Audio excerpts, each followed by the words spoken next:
Let's go back. Back in the time. Back in 73, in the borough of Bronx. Man, you couldn't be weak. Man, you had to be smart. See, we talking about streets. Now we talking about art. When we talking about beats, man, we talking about heart. We was rocking the heartbeat, live in the park. Guns spark in the dark. It was all just a part of the 80s Bronx scene that created art. How you know, KRS? Cause I was there from the start. Okay, I see how you doing it. That was dope. I got this gutter shit lined up. I know you ain't tired. What? Really? I ain't even trying or peeking. I just ripped the club down last weekend. I'm no trick, but I'm treating rappers like Halloween. They all costume, no substance, and that's what hollow means. They really empty like a lot of fiends. They holding 100, but they don't really know what a $1 means. They slaves the slave economy, sellouts and traders posing as hip-hop. We got a lot of these. So I be spitting my philosophies with evidence. No doubt, this is the route, so why the hesitance? Is it because I'm spitting with divine intelligence and excellence and you hearing rhymes that are irrelevant? Knowledge reigns supreme, KRS is how I'm spelling it. The top one of the top 5, and that's the end of it.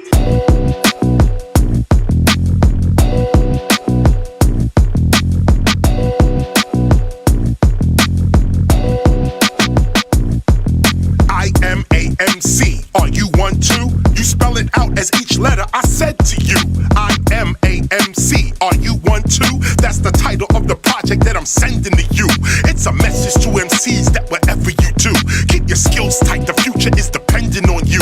Never spit for only money or what they handing to you. Spit for the people, try to predict what your man gon' do. Get hungry on them, look at rappers with a cannibal view. I roll with an animal crew and we battle the few. But these days I'm spitting in the party after it's through. Cypher style, getting it in with a spectacular view. You ain't attacking the crew, in fact we clapping at you. I wish they would so I could snap these rappers in two. I be rapping from the south up to Kalamazoo, smacking rappers around like the tennis rackets they do. I be spitting what's legitimate, factual, actual, and true. Put the mic down for another sound I'm not gonna do. I was there in the beginning, I'll be there when it's through. I-M-A-M-C, are you one too?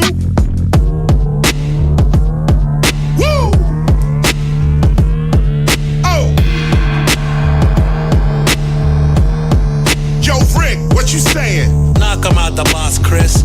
Out the boss, Chris. Knock him out the boss, Chris. Out the box, Chris. Knock him out the box, Chris. Out the box, Chris. Knock him out the box, Chris.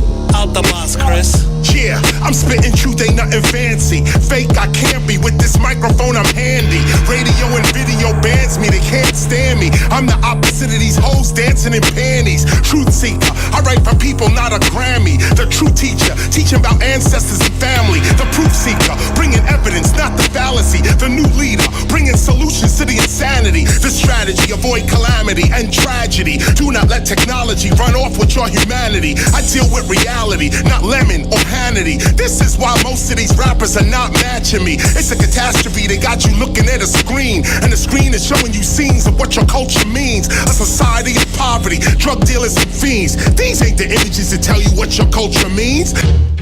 Yo, check your mic. Let's test these levels. Check, check, check, check. Okay, word. We got the sound. Let me know when the break's coming in. Nah, there's no break. I'm just gonna go straight through.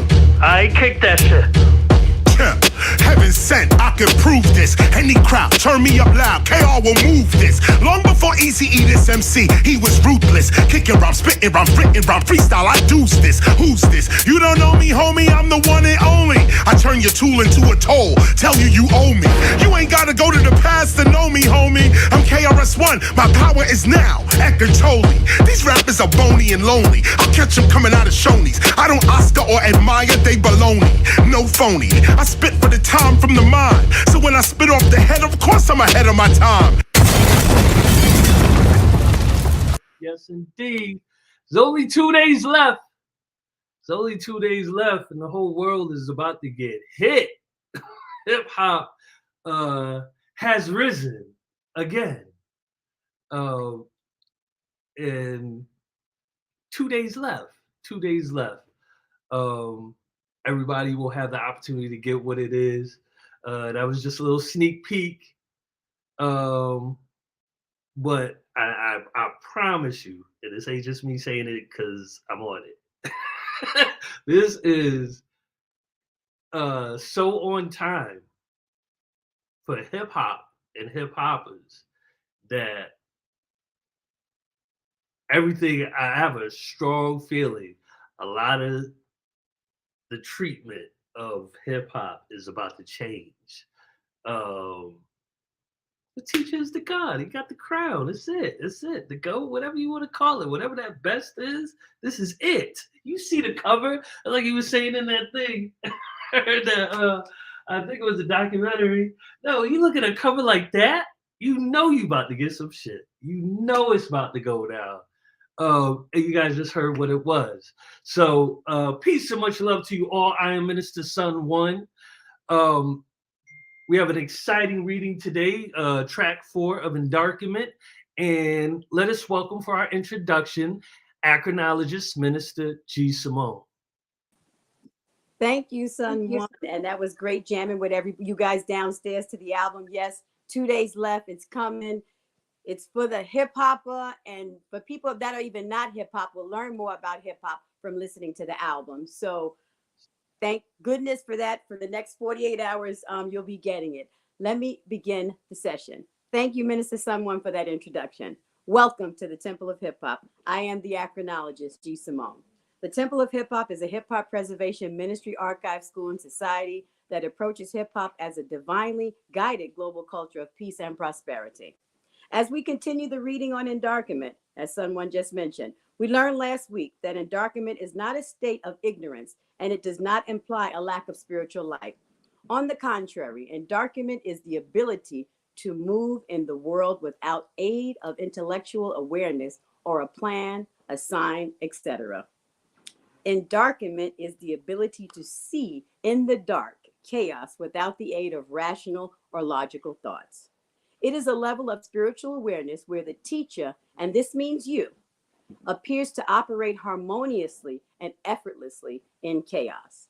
It is a stage in one's spiritual development when intellectual awareness, a plan, a script, a book, a map, etc., is no longer needed for one to move victoriously in the physical world. One is aware of one's God and sees the world beyond time and separation. Everything is now, and all is God. This is what faith actually is. We must apply our faith to our situation. We must focus and ignore the haters. This is one of the acronyms for faith. Another one is fighting adversity in the hard times. These acronyms are important for today's reading, which is going to focus us on being the spiritual light in intellectual darkness. Again, focus and ignore the haters. There may be people right now in your life that are adverse to you. Stay focused and ignore the haters. Be the light. And that means be the light for yourself and others. And don't give in. Have courage and fight adversity in the hard times. Thank you again for being here. This is the Temple of Hip Hop. Today we will begin the reading of the Gospel of Hip Hop at track 4, page 375. And now, without further ado, our teacher, KRS-ONE. Let me not kick. Yeah. Oh, Thing. my fault. I'm sorry. Okay. Thank you, everybody. Okay, here we go, y'all. Simone, that was hot. Actually, that actually sets us up for today's reading. Like you just mentioned, focus and ignore the haters. That one I already knew. But fighting adversity in the hard times. This is it. This is it for us. This is the type of reading we're going to get into today. And what's so interesting about this reading here, as I fight with my hair, what's interesting about this reading here is that, right now, you look at the mood of the United States. You look at the mood of the United States. A lot of adversity going down right now with the United States, with what's going on in the United States. You know what? Let me get my my tan, my little. I forgot where I might have put it. Maybe it was at the video shoot. Forgive me, guys. I was just looking for a something to put on my head, but don't worry about it. We'll look for something. I think it's actually in my bag, either this one or the other one, something like that. No, this is a timely lecture because the mood of the country is very adversarial right now. Very adversarial. The mood of the country. Just the other day, and I'm not going to comment on it.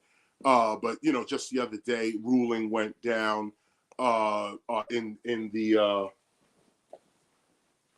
Well, you know what? I'm actually not going to speak on all of that. What I will say is that people who discuss, you hear people all the time come on, TV or whatever, and we're always talking about race relations, and we need to have this conversation about race, and we why can't we all just get along and come together, and this kind of thing. And it's just funny that the more you hear this conversation, the more this supposedly everybody wants to get along and make America great again. But the level of denial that's going on in this country is outrageous. Like the level of denial. Like, I know I'm not racist, and you clearly are.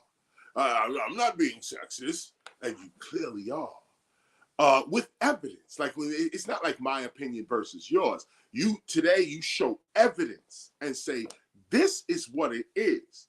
And people still say, nah, I just don't, I believe what I believe, and that's just what it is. I don't need evidence, facts, logic, truth, rationale, nothing. Just I believe what I want to believe. And I'm noticing this a lot even within intellectual circles and spiritual circles, where people are talking about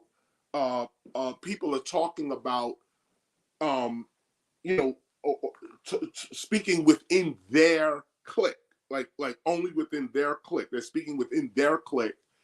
I was on a conversation with a couple of brothers the other day, and these terms we get caught up in.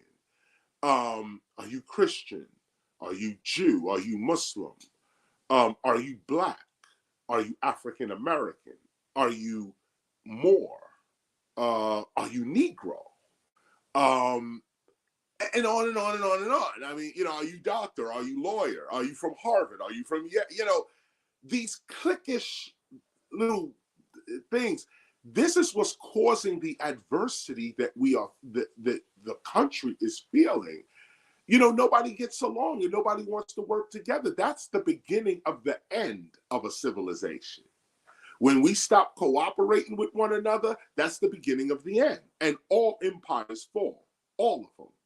So we're not wishing for the fall of the country in which we live in, but we are looking at, no, if we don't get our act together, that's what's going to happen.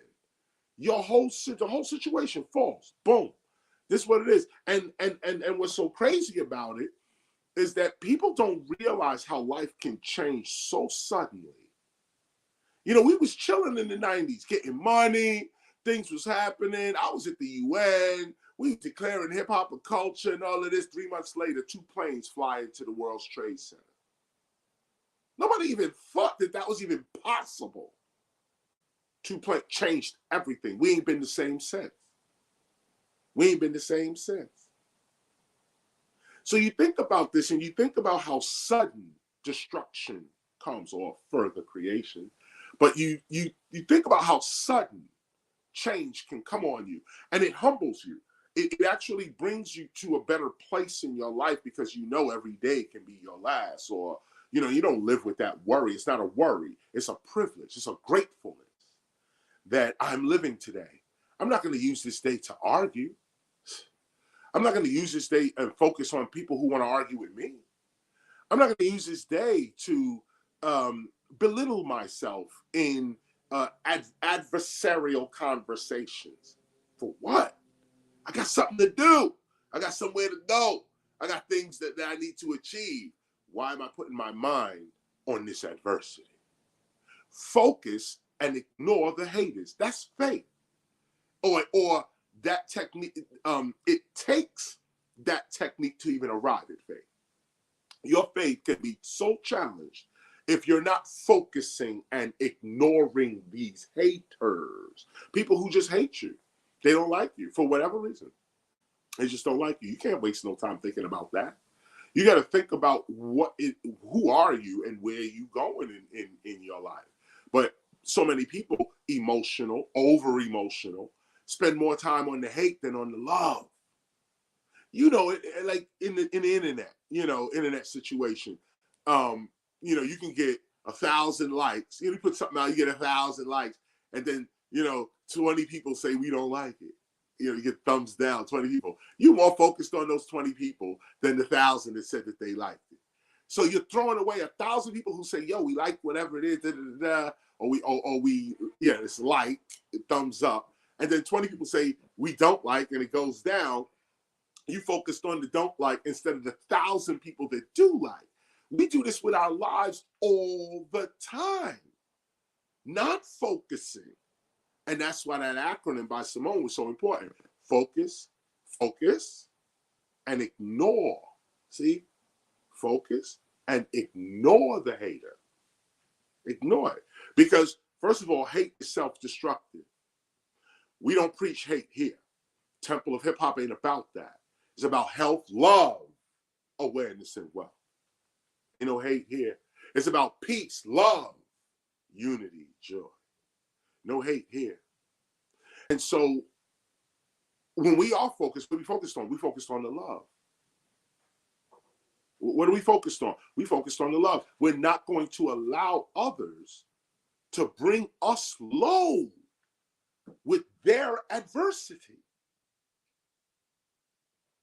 Dr. King had a mean lesson on this, in which he was talking, he was on the I Have a Dream speech. Dr. King, if I remember correctly, I'm reaching for my Dr. King notes, but if I remember correctly, Dr. King had said, we must not allow our thirst for justice to lead us to drink from the cup of bitterness. And this is so important to understand that while you are seeking justice, or basically seeking justice, seeking what is right, and so on, you cannot be guilty of wrongful deeds. You cannot allow others to drag you lower than what your character is. And this takes practice. This is not something, I'm sitting here speaking it and just saying it like this, but real, nah, this takes practice. This takes not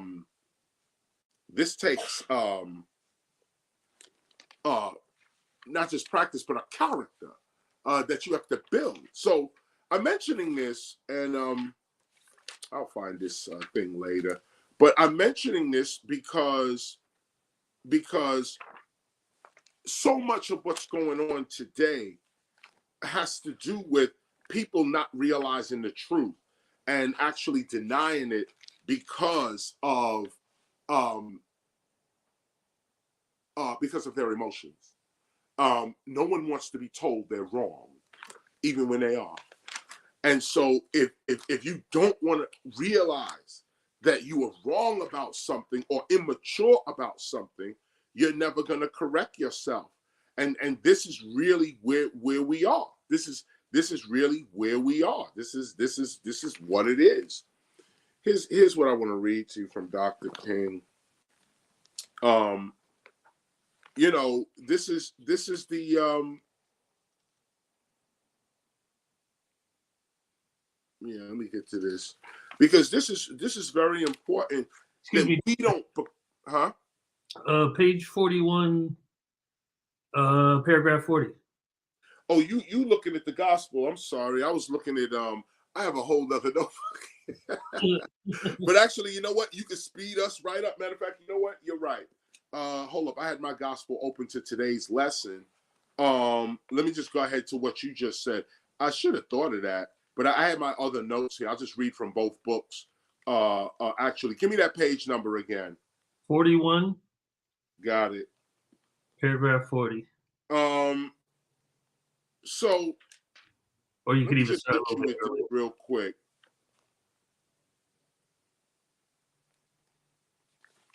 Hold on. Go over to page 41. Start from paragraph 39.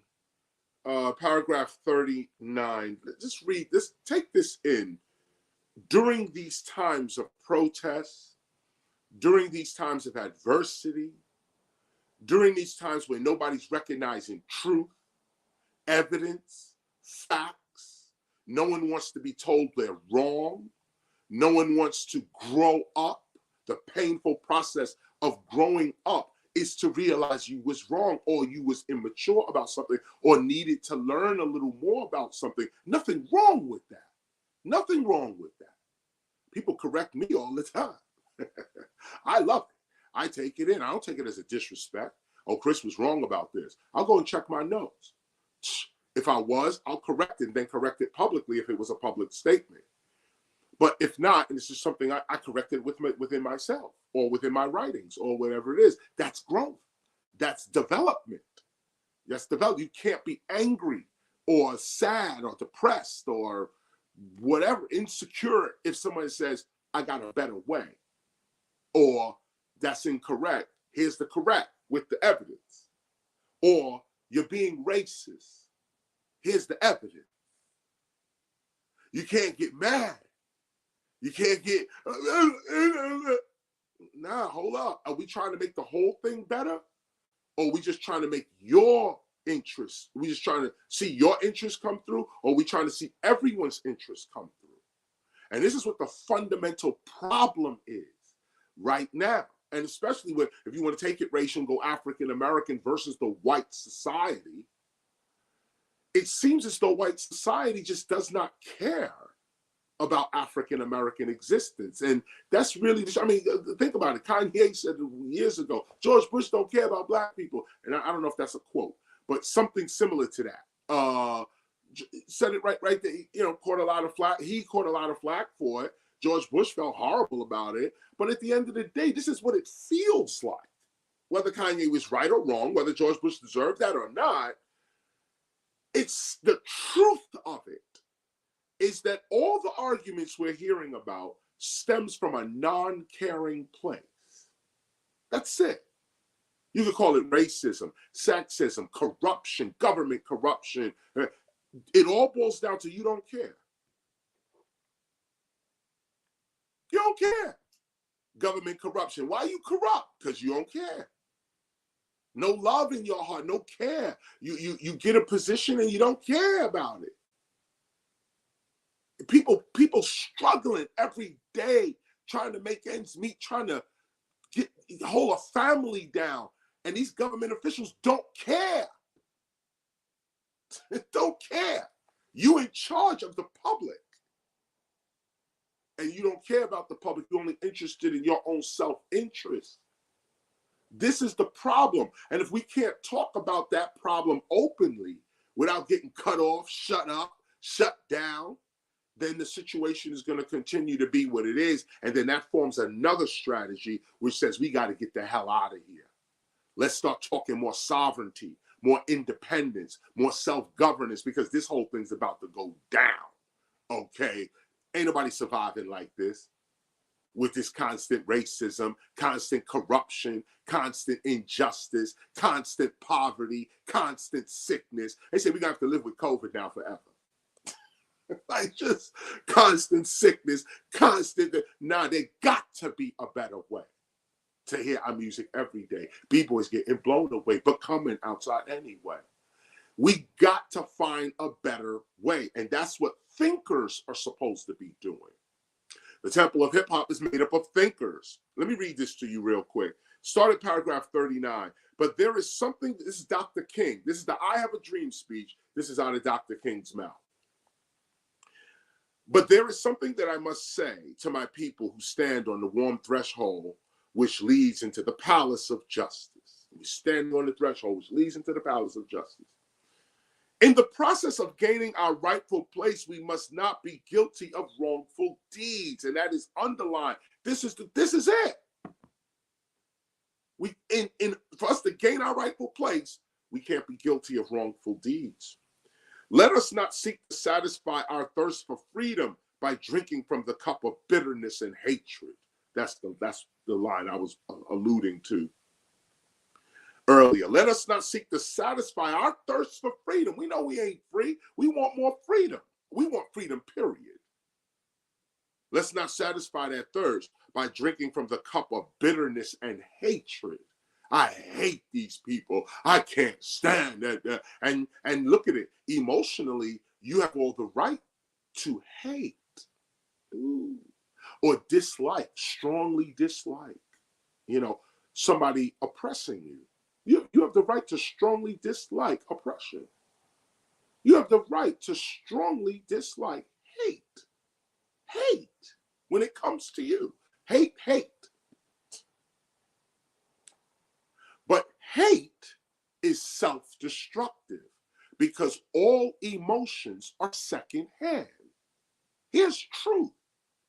When you love, if you love somebody else, say, I love you, I'm sending love to you.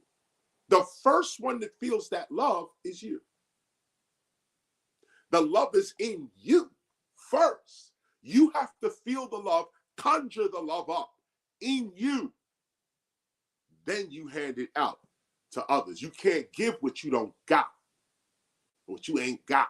You can't give what you ain't got. You ain't got no love, you can't give no love. And you can see those who ain't got no love. They have no care.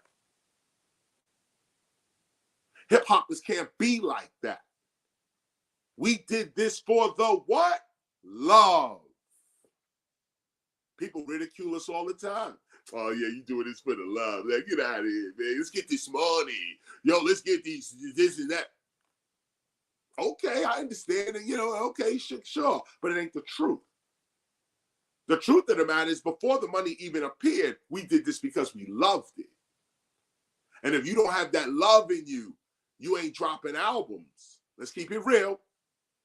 You ain't touring. You ain't out there. You ain't defending the culture. You ain't trying to spit no rhymes. You ain't trying to raise no young people. You just hating. And guess what? That hate first is in you.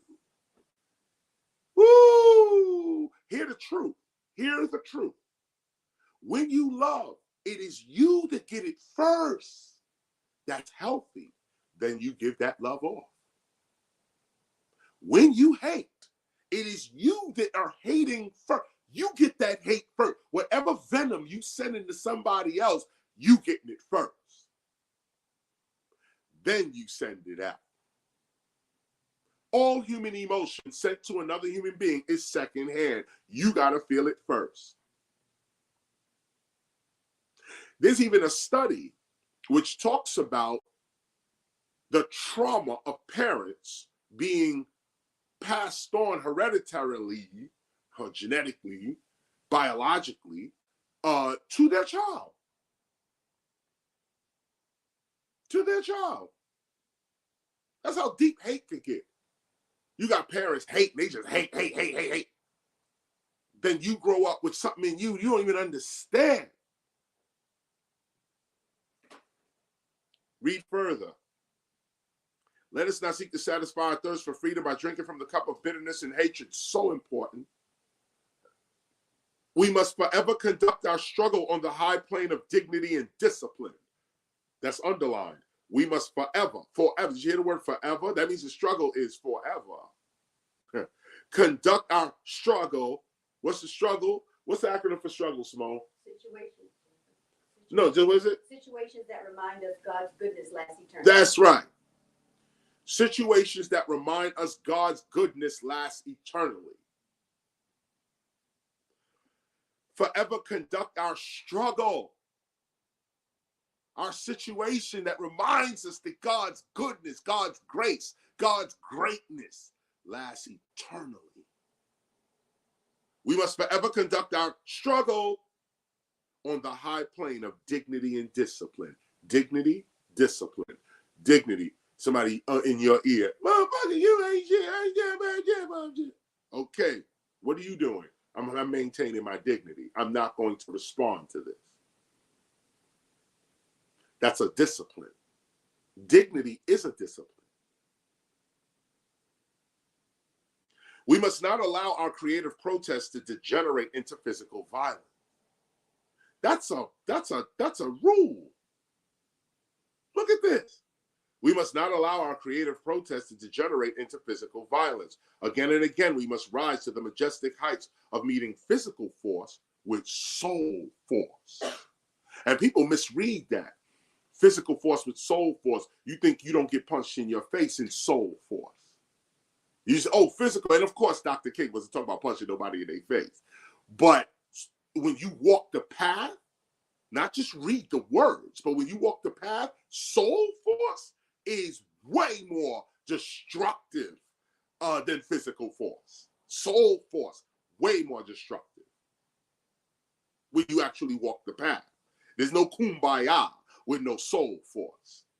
Oh, no. Go back to Louis Vuitton and Bukmindati and trying to get out of Haiti. And everybody that, anytime the oppressor was on Africans, we went back to this soul force. And we stayed there first. Then the revolution came. Then the physical came. But Dr. King is telling us here from a character point of view, from a soul point of view, from a mental, intellectual point of view. Don't give up your dignity because other people got an opinion about you or trying to goat you into some kind of violent situation. Stand your ground. Dignity is a discipline. Focus and ignore the haters. Fight the adversity in the hard time, not before it come or after it come. When you're in it, fight against it. I'm going to stay dignified. So I just wanted to read that little piece right there. Again and again, we must rise to them. And you know what? There's one more thing to say about this before we move on. We must not allow our creative protest to degenerate into physical violence. Stop there. I had to even be corrected on that. Just going back to what I was saying about development. We're here to develop. We're not here to push ego and I'm right. And we're here to know the truth. What is the truth? What is it? What is right? What is it? Not we think and this one said. And, What is the truth and what is right? Is robbery right or is charity right? What is right? That's what we dealing with. And the world is not dealing with right. The world ain't dealing with no righteousness. The world is dealing with, I want to satisfy my emotional self right now. And my emotional self ain't even love. It's hate. It's greed. It's envy. It's all these other things that ain't got nothing to do with your development of yourself. So this is the beginning of our lesson today as we come to the end of Endarkenment. Let me go over to, turn your gospel to 375. Turn that gospel over to 375. Track 4. We're on track 4, page 375. Now, what I want to do here is, well, all right, let me do this with you right now. You see track 4, right? 97 is our first highlight. Paragraph 97, go ahead and highlight that.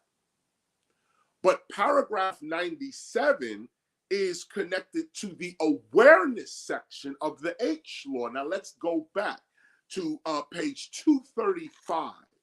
Page 235, paragraph 10. 235, paragraph 10.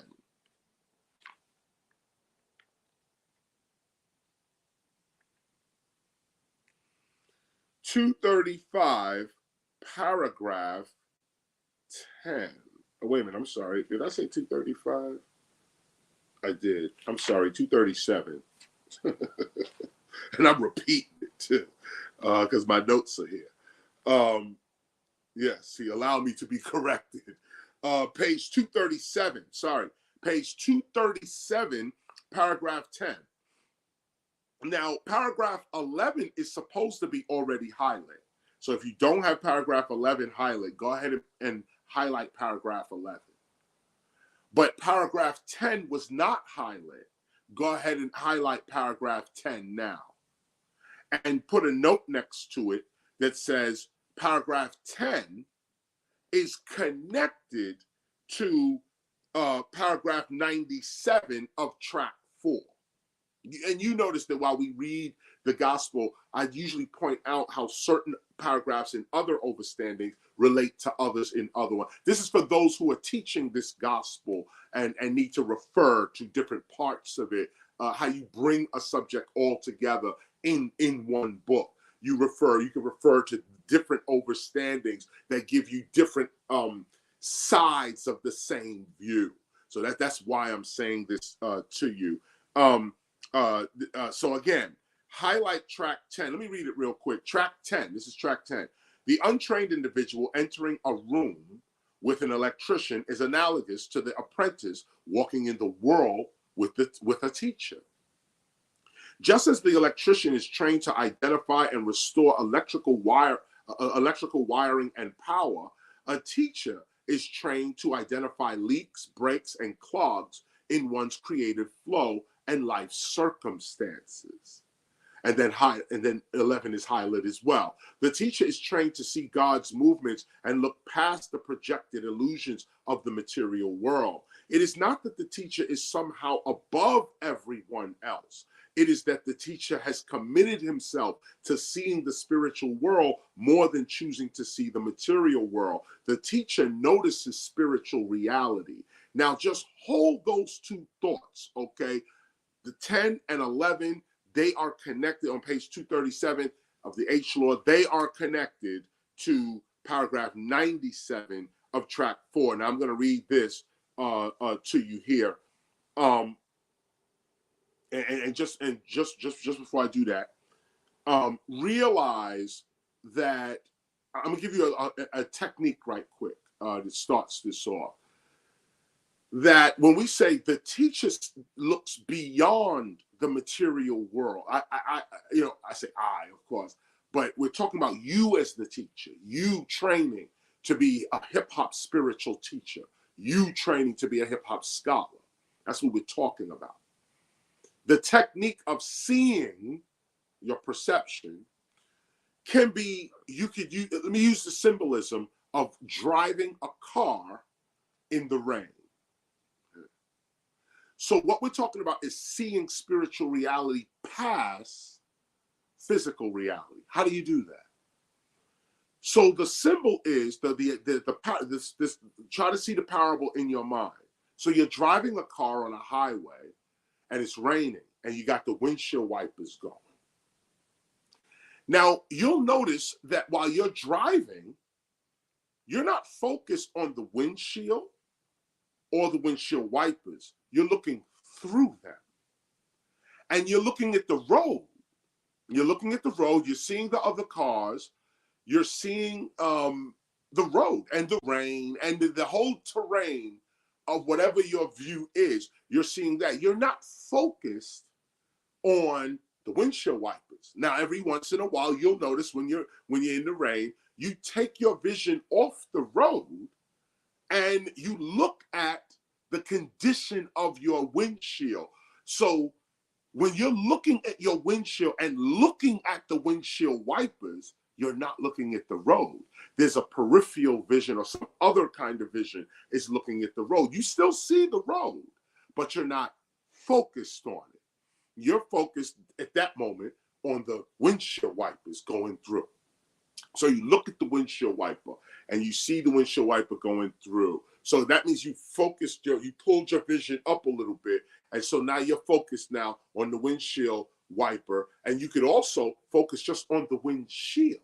Like you can look at the glass itself and see the dripples of water. And then you're not really looking at the windshield wipers, nor are you looking at the road or anything else. Your vision is focused on the glass.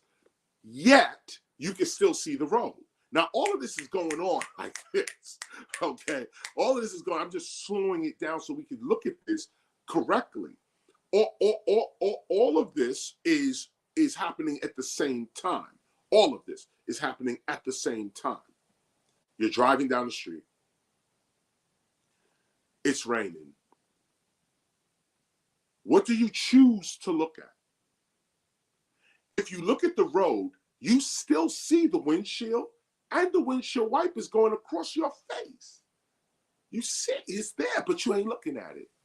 You look past it and you look at the road.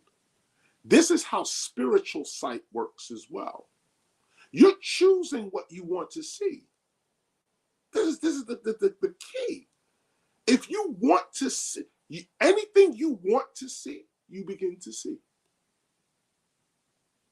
And it really comes down to what are you afraid of, or what are you confident in? Everything you see that you're seeing, you also are confident in. Like it doesn't make you afraid. It doesn't make that. But the things you don't see are usually the things that make you afraid. And I mean, really deep down, you see things that make you afraid. But I mean, deep down inside, where it's affecting your perception of what you're looking for. You say, no, I don't want that. I don't want that. You know, years ago, like 100 years ago, you would say to a black person, you want to go to Africa? And the black person, oh, no, I don't want no Africa. Not understanding, it's just a fear that's brought on by the culture and by the society you're in. That's a backwards place with spears and knives, and they're eating people, and there's nothing modern there. And you were sold lies and then became afraid of going to a real place that could probably help you out in your life. You're afraid of it. You shut the whole thing down, and you can't even think in that direction. You got to think about your thinking. And that's what this exercise is about. That's what endarkenment is really about. It's the ability to exist without the intellect. Yes, the intellect is there. It is useful. It is the windshield wipers. But you can look past that and onto the road, onto life. Most people are just stuck at the windshield. Imagine, you should do this exercise. You should go in your car and look at the windshield. Then look at the windshield wipers. Then look at the road. And you'll see you have 3 different levels of sight. And it's not just about the road. And it's not just about the windshield wiper. And it's not just about the windshield. You can even come even further back and look at the radio in the car. Now you ain't looking at the road, nothing. But something is. There is something still keeping you focused on the road, still keeping you going. It's another sight. It's something else that's keeping you going. And you are choosing with your conscious mind what level of awareness you're going to bring to yourself. So you have, in a rainstorm, you have your windshield wiper, you have the rain, and you have the road, and you have everybody else on the road. There's about 5 different things you're supposed to be focused on, and you really can only focus on one. The other 4 are subconscious. They're in another place. They're in another vision.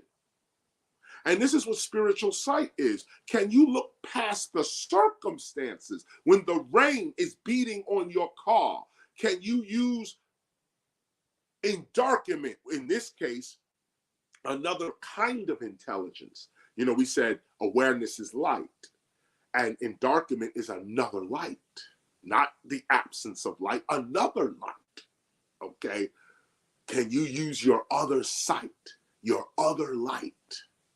When life is beating upon you, when the storms of life are beating upon you, do you have someplace else to go? Can you look past the storm and see? So, you know, sometimes when you're driving, especially in Florida, those in Florida know this, that sometimes Florida, you'll be driving, it'll be sunny, then all of a sudden, whoa, it just gets dark and a torrential rain will come down, but it's only for a mile. It's only for 2 miles, 3 miles, sometimes 10 miles. but you could drive and you could see, even though you're in the storm and it's beating you, big globs of rain are coming down, hitting the car. But if you look further, you can see the sunlight and a blue sky ahead. And so you're not focused so much on the storm because you can see further. You see where the storm ends. You see the blue sky. You see it. So this is the technique, another technique within the endarkenment folder that we are discussing today. Turn now to page 375, track 4. Let's start this reading. And remember, 97 is highlighted. I'm going to read that too right now. Consider this. Most inner city children, and look at the spelling of inner city. That's the actual urban environment we're living in. Consider this. Most inner city children are afraid of the dark. And you see there's a period after that, right? Just stop right here. I mean, we're reading through, but every one of these lines really is somebody's lifetime that they had to figure this out, realize this. Most inner city children are afraid of the dark. Children are afraid of the dark. They are afraid of what their own minds create in the dark. However, when the light comes on, they quickly learn that the room in the light is the same room in the dark. And notice how this too, now here's 97, this connects to that awareness piece that we were talking about at page 237. Here, room is the same as life circumstances and situations. That's what room means in the gospel of hip hop. Your room is your situation and your circumstances, your circumference. Here, room is the same as life circumstances and situations. As we mature and become more familiar with the objects in our rooms, and look at this. I want to say this correctly. As we mature, that's a painful process. As we mature and become more familiar with the objects in our rooms, here's the objects: people, things, and life circumstances. It doesn't matter if the light is on or off. Highlight that. Here, room is the same as life circumstances and situations. That goes with that other lesson. As we mature and become more familiar with the objects in our rooms, people, things, and life circumstances, it doesn't matter if the light is on or off. See, when you're in your own house, when you're in your own room, you know, sometimes you wake up late night, go to the bathroom, or you just enter your house and all the lights are off or something like that. You know your house. You know your room. So you could get around in the dark. You don't bump into things, or if you do, the bumping into something tells you where else you should be going. You're feeling around in the dark, but you know your room. And some people in pitch darkness, because they know their room, you know, they know what their room, they know what their room looks like and what the furniture is, where the furniture is. They can walk in their room in pitch black darkness and get right to where they need to go. They don't bump into nothing. Some people notice that when you walk into your apartment, sometimes all the lights are out, everything's out, and it's pitch black, but you got to go to the bathroom. So you run into your apartment, you run right to the bathroom. You don't bump into nothing, because you know you don't have to turn no lights on, nothing. You know where everything is, and it's pitch black. You can use a little light to get around, but you don't need to turn the light on to do what you got to do. That's how you should be familiar with your life. You should be that familiar with your situation and your circumstances. The situations and circumstances of your life is your room. And you should be able to move through your life, whether the light is on in your life or whether the light is off in your life. That should not matter. You should be able to move harmoniously in the light and the dark. Don't be one of these spiritual people that only see light. Everything's light, light, light. And they running from the dark. And 95% of reality is dark. With such a maturity, this is now paragraph 98. With such a maturity, wisdom, knowing how to, the difference between, with such a maturity, wisdom, we gain the ability to move freely in our dark rooms, unpleasant and challenging life situations. That's the dark room, is an unpleasant, challenging situation. Adversity, you in the dark room. Or being afraid, stagnated in one's life, because we know where and what everything is. There is only one source, God. Let's read this again. With such maturity, wisdom, we gain the ability to move freely in our dark rooms, unpleasant and challenging life situations. That's the room, the dark room. We move freely in our dark rooms without bumping into anything, wrecking one's life, or being afraid, stagnated in one's life, because we know where and what everything is. There is only one source, God. That's where everything is. Once you know that, you don't bump into anything. Did you hear what I said? God is the everything. God is the furniture, really. And when you know there is only God, you don't bump into anything. There's nothing to bump into because it's all God, including yourself. In fact, when we are threatened, challenged by the world, it is darkness, intellectual chaos. That's what darkness is as well. Intellectual chaos, not spiritual chaos, intellectual chaos that protects us. It's the darkness, intellectual chaos that protects us. Continuous light, meaning order, prosperity, love, security, skills, a plan, a map. I can see what I'm doing. You know, all of that. Continuous light only exposes us through people, things, and situations to our predators: fear, anger, jealousy, envy, etc. Now notice, these are complicated concepts. Notice how we went over before that fear, anger, jealousy, envy, these are the devils. Not no person or a people. No, the real devil is these wandering thoughts, these attitudes and attributes that get on you and start sucking your life force. Jealousy, worry, fear, anger. These are real things in the realm of thought, in the realm of emotion. These are real things, real beings. And if you're not immune, we talked about that too, to these beings, they jump on you. They jump right on you. And you cannot allow that. Look, continuous light only exposes us to our predators. Again, continuous light, order, prosperity, love, security, skills, a plan, etc., only exposes us through people, things, and situations to our predators: fear, anger, jealousy, envy, etc. And what you're going to notice within this reading is that it's not so much you being attacked by devils on you. You're the jealous one. You're the angry one. You're the worried one. No. Other people get caught up in this and then bring it to you. Do you drink from the cup of bitterness? They drink it from the cup of bitterness. They bringing it to you. Do you now drink from the same cup? Or are you immune to bitterness? Are you immune to hate? Immune to people's unjust criticisms of you, slandering you? Are you immune to it within yourself? That's what we're dealing with here.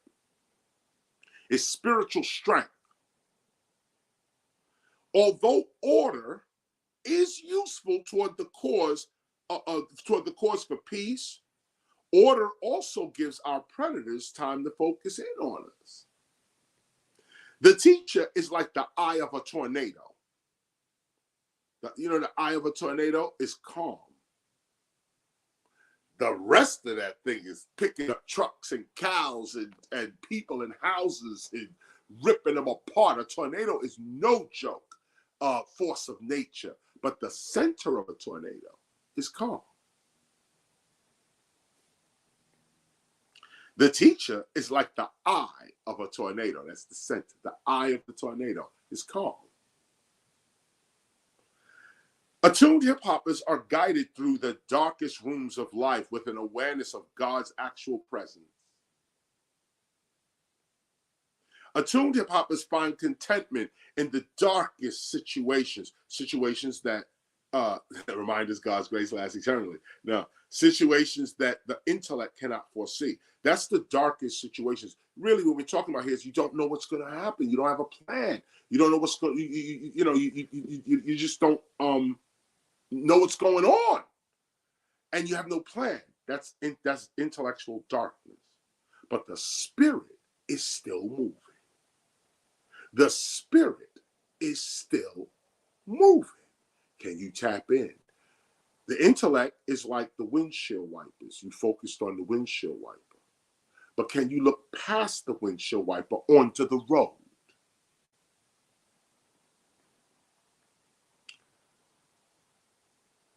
Attuned hip-hoppers are guided through the darkest rooms of life with an awareness of God's actual presence.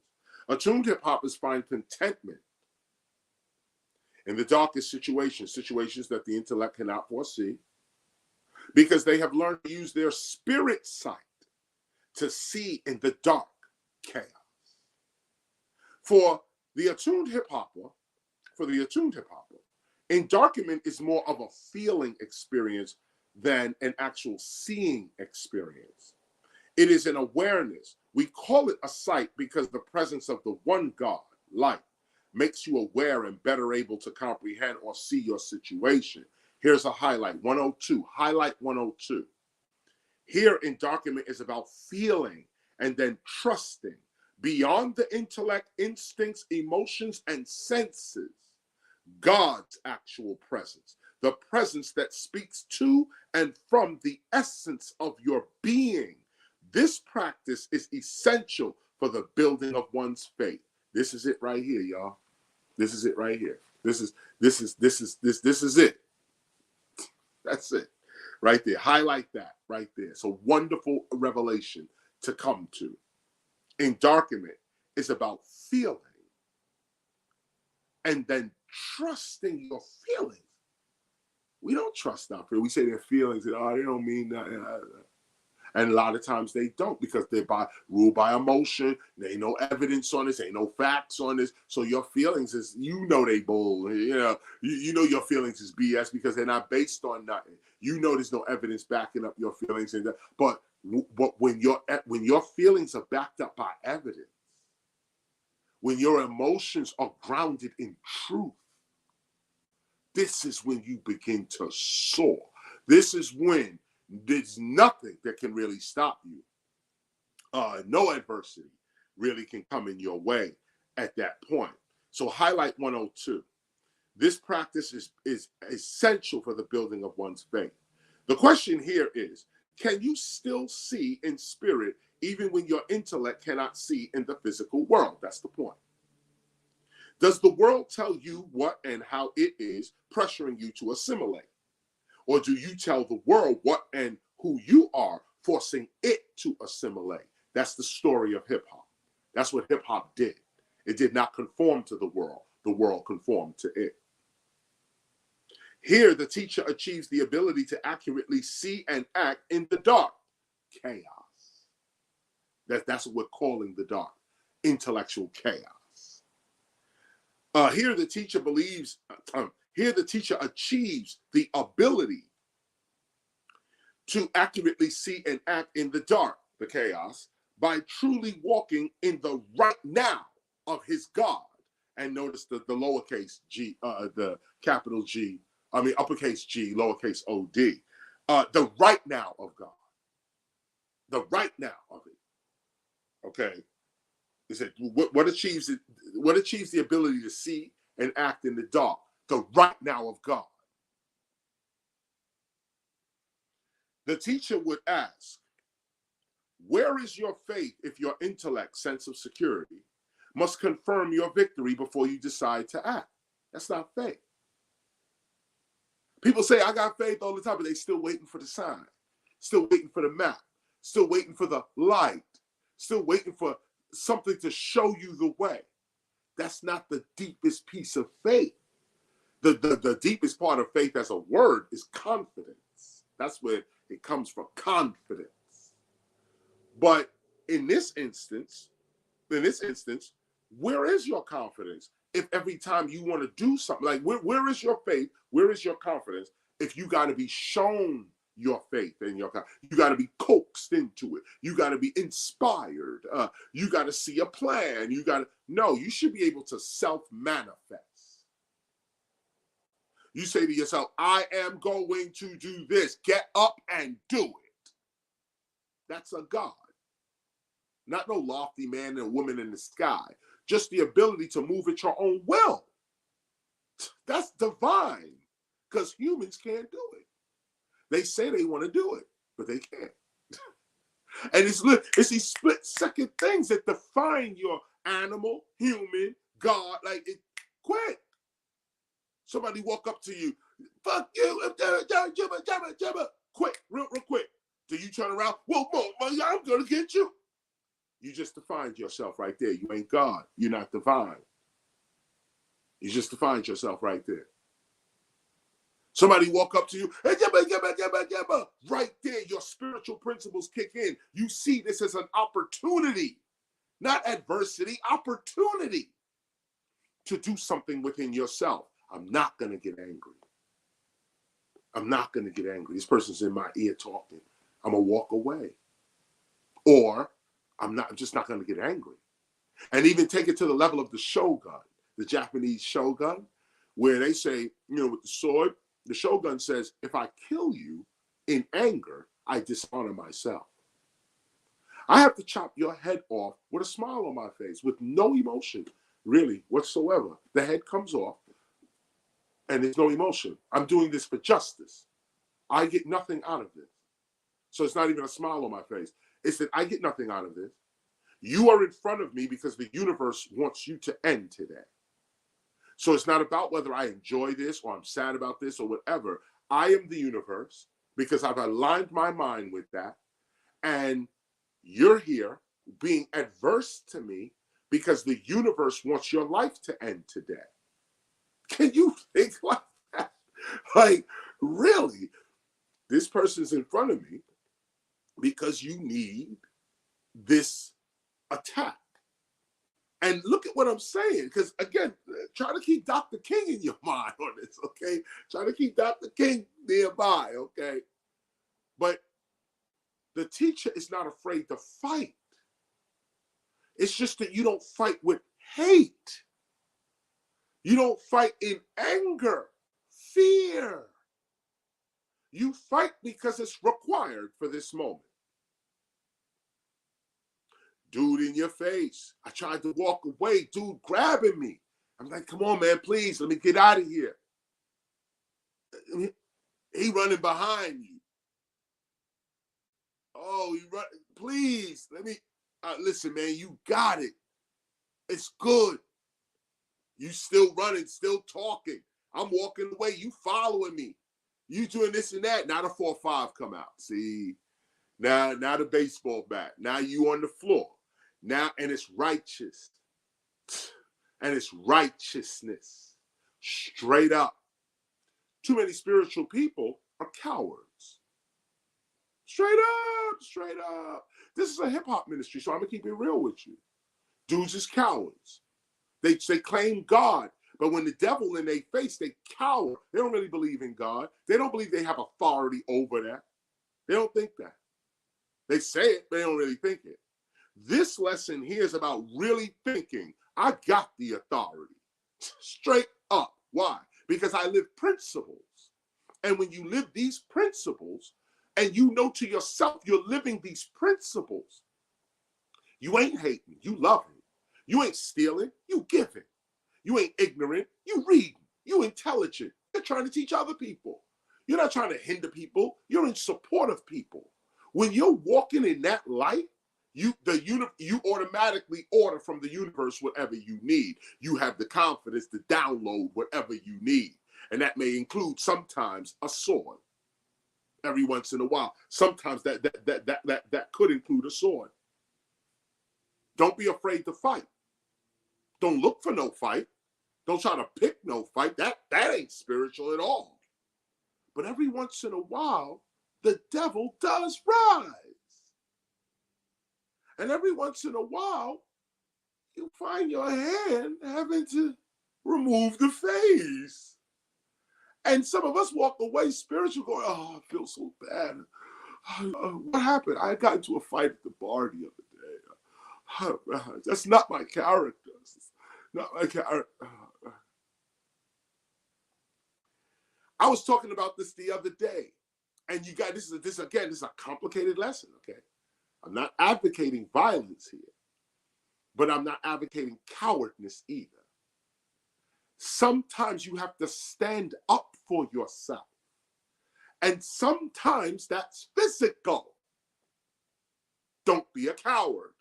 Don't be afraid to fight for yourself or your family or for your interests.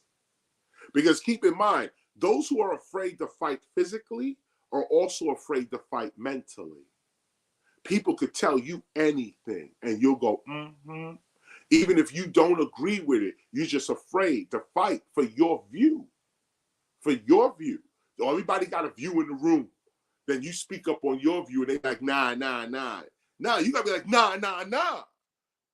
This is my view. And this is what we talk, we're gonna add this view to the view. If you ain't speaking up for yourself, if you're afraid of the people you're speaking to, if you don't have enough articulation, enough knowledge, enough righteousness in you even, then you do become a coward. You don't have no strength. You ain't got no nothing. And this is what the gospel of hip hop in this section, called Endarkenment, that's what we talking about here. This is precisely what we're dealing with here. And actually, I'm looking at the next highlight. Let me get to it. Let me get to it. This is where we at.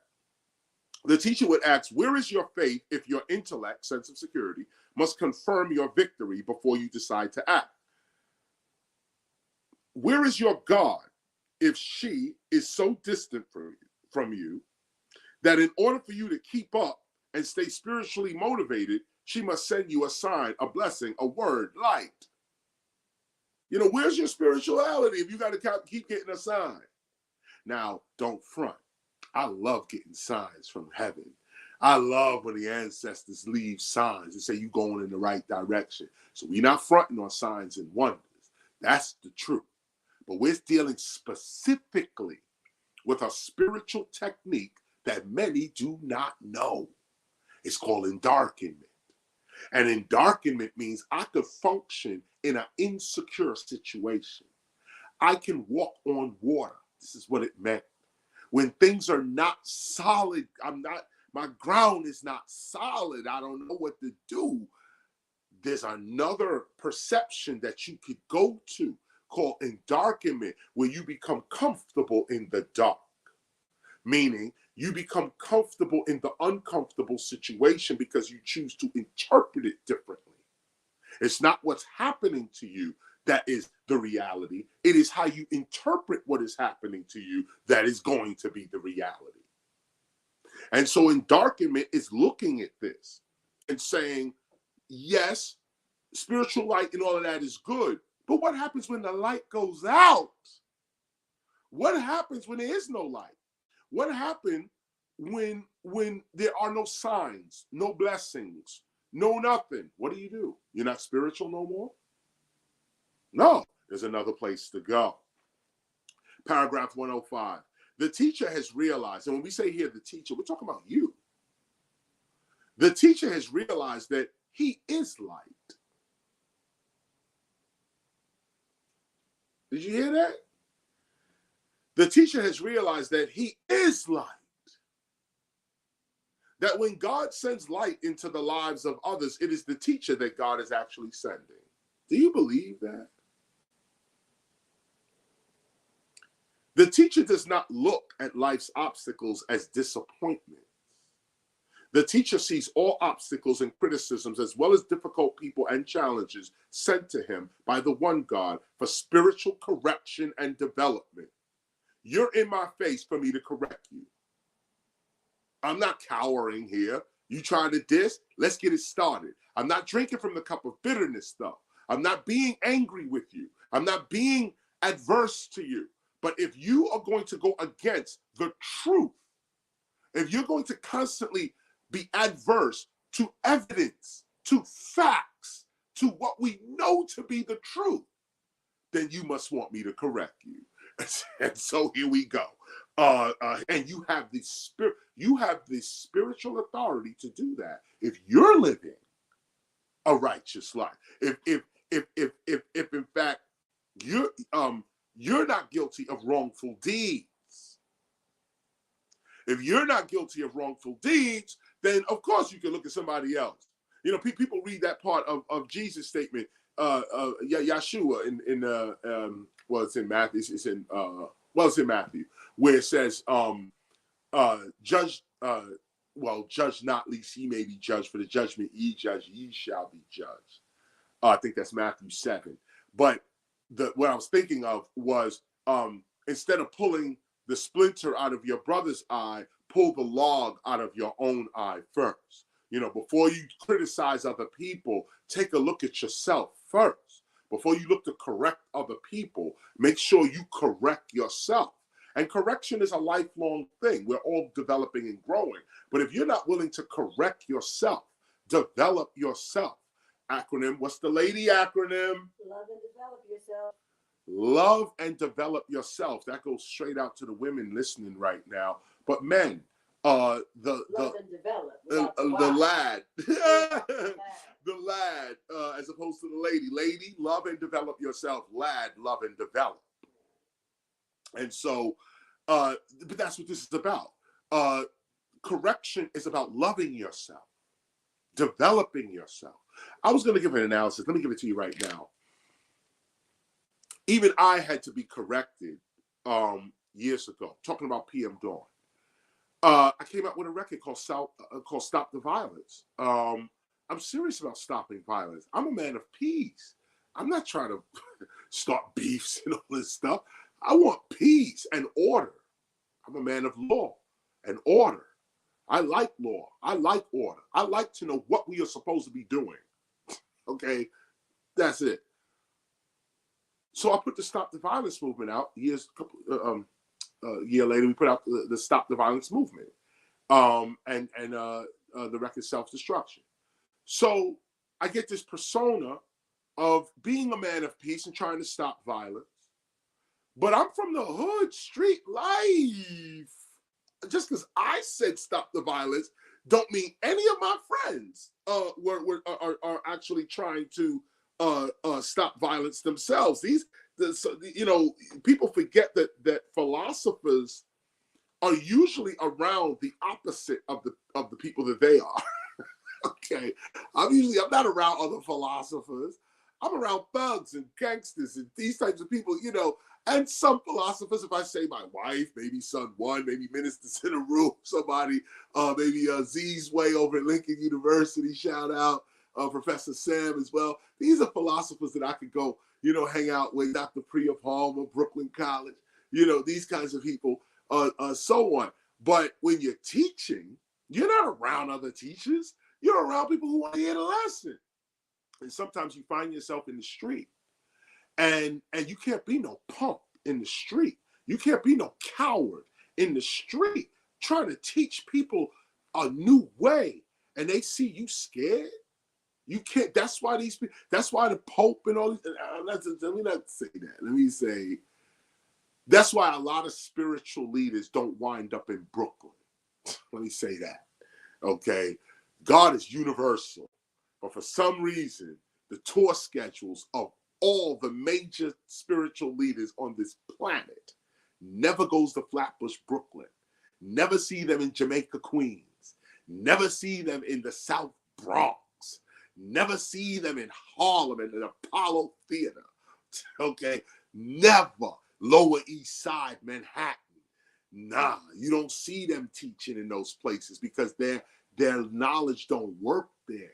You got a few pockets. There's Buddhists there. There's Muslims there. There's Christians there. There's Jews there. Everybody's there, but they're in their own little clique. Nobody's talking to the mass of the people, bringing your book to the mass of the people, no matter who you are. This is the truth. Ain't nobody talking like that. Only hip hop is.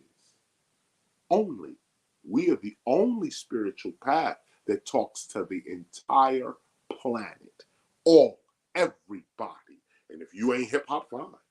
But you can't deny the truth. It's better to give than to receive. Huh? It's better to give than to take. It's better to tell the truth than to lie. It's better to be honest than to be deceitful. These are universal truths. Don't matter what religion you with. Don't matter what philosophy you hold, what color you are, what gender you are. Don't matter. None of that matters. Murder is wrong. Stealing is wrong. Running up on other people and defacing and damaging their property is wrong. But we don't care about what's wrong. We just want to satisfy that emotion. And that's what makes the wrong. That's why people running around and they give into the emotion and they do the wrong thing. And that's what you remember about yourself. That I was wrong. Reach back another month. I was wrong there too. Reach back another month. I was wrong there too. Now you got a year wrong in you. How can you be spiritual? Everything you did was wrong. I mean, think about this. And this is people walking around all day. Walking around with collars on and yellow robe and this and that and praying 5 times a day. No, what's up with your character? What's up with your character? Do you love the next man? Or because he's something other than yourself, you don't even relate? That's spiritual? Staying in your own clique? Okay, I can't judge another person's level of spirituality, but that ain't hip-hop spirituality at all. At all. At all. We have to speak to everybody. We didn't ask for this. Our culture just flowered up like this. Jews is into hip-hop. His Muslims, you already know. Islam is all through hip-hop. Okay, Buddhism all through hip-hop. Christianity rules, okay, within hip-hop. Okay, all of these religions are synced together. We got Rakim Allah in our culture, and we got Kanye Jesus West. Or should I say we have Kirk Franklin in our culture. What? Keep it real, real. Okay, we got pepper, salt from Salt and Pepper. Salt straight up pastor. What? What? You got to be able to come with a message that talks to Salt, Rakim, Third Base, MC Search. I think Coogee Rap now took the faith of Judaism. Others like Yassine Bey, better known as Mos Def, is a Moor. We got to talk to everybody. Everybody got to get talked to.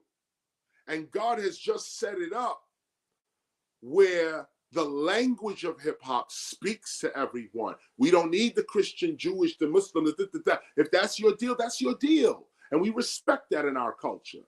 But the culture itself is none of those religions. None of them. We speak to all of them. And here's what we come in with. The truth. The truth. Is it not true that God is on the side of the oppressed? Is this not how your religion started?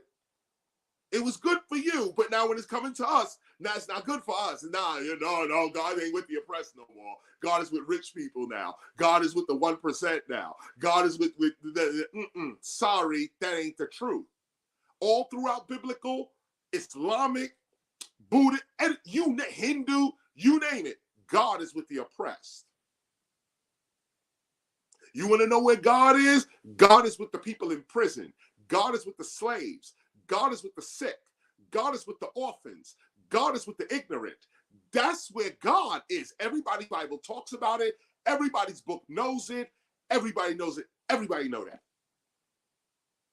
This is hip hop truth. God is with the oppressed.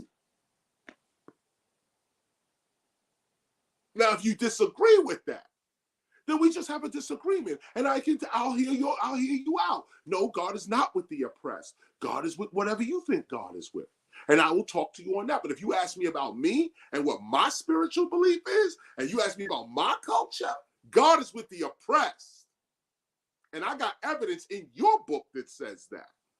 Ooh. So at the end of the day, what are we arguing about? I'm Christian, I'm Jewish, I'm Moor, I'm black, I'm African, whatever. What are we arguing about? As thinking human beings, this is what we're going to reduce our dignity and our discipline to, arguing with each other over a title? You ain't going to find KRS-ONE in that argument. Not at all. You're going to find me right here with hip-hop. Hip means to know. Am I lying? Hop means springing up. Am I wrong? If that's what hip hop means, then why are you looking at the radio? Why are you looking at the TV and saying that's hip hop? You know hip means to know. You know hop means movement or springing up. But you still gonna say, nah, forget that. Hip hop is what the corporations think it is? That's the problem. When truth is in your face, nobody wants to see it because of the emotion of being told you're wrong about your view of something. Oh, and this is what I was going to say with PM Dawn. Word. I had to be corrected. I came up with Stop the Violence. And although in my mind, I'm like, yo, dudes is calling me out. You slandering my name for no reason either. Okay, this is PM Dawn. There's a couple of people, actually. I'm not going to get into all of that. You can do the research yourself. But the big deal was the PM Dawn incident. And he's bad-mouthing, talking crazy about me, about Public Enemy, about others. Just because you sold 1 million records, you could disrespect because you sold 1 million records. No, we street niggas over here. Okay, don't get it twisted. Real nigga shit over here. Okay, so you want to talk that and then enter the culture of hip hop? We coming for you right now. And thus we did. Because we will police this culture straight up.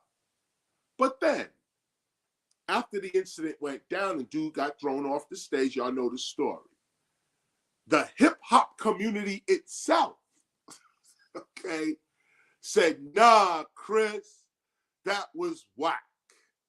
Now, my street dudes didn't feel that way. Anybody from the Bronx, Brooklyn, from the original, because now I don't know what New York, okay, gentrification, whatever. But in the 80s, I'm talking about those who know what New York was like in the 70s and 80s, okay? My street dudes understood exactly what it was. Exactly what it was. You don't let nobody keep tapping you in your face and say they play fighting, they tapping you in your face. Nah, keep your hands out my face. You keep tapping my face. That's what we get on the ground. Because the minute somebody in the hood, if y'all don't know this, you let somebody play fight with you. After a while, they in your pocket robbing you. Now we don't play fight in the hood, and even if we all play fight in the hood, we giving heavy blows. Okay, I'm gonna show you my strength in play. Okay, we gonna play, but I'm gonna hit you hard though. So what, huh? Let's keep it real here. Okay, I know we all playing. I know we playing, but I'll knock you out straight up. That's the hood though. Now dudes is claiming they from the hood. They ain't from the hood. They from a recording company. So when you talking that yang and you meet a real nigga from the hood, you get put on the floor straight up. This is hip hop. It's not Christianity. This is not Judaism. This is not none of that. Talk that stupidness over here, you get put on the floor. The hip hop community didn't agree with that. They said, nah, you are the head of the Stop the Violence movement. You're contradicting yourself, Chris. you're hypocritical. Here you are, stop the violence, and violently attacking groups, other rap groups. My response, how do you stop violence then? If somebody coming to you with a 45 automatic pointed at you, what you supposed to do, talk? If somebody's threatening you and threatening your family, what are you supposed to do? Negotiate? Some of us are not from that world. You talk about my family, you don't have to come to my house. I'm coming to yours. Okay? I'm coming to yours. Okay? That's the hood, and everybody know the rules in the hood. You don't disrespect nobody's moms in the hood. I don't give a fuck who she is, okay? How crazy she may be. You don't diss nobody's moms in the hood. You diss somebody's moms in the hood, you find yourself on the floor. And dudes be like, yeah, why he on the floor? He dissed dude's moms, dude.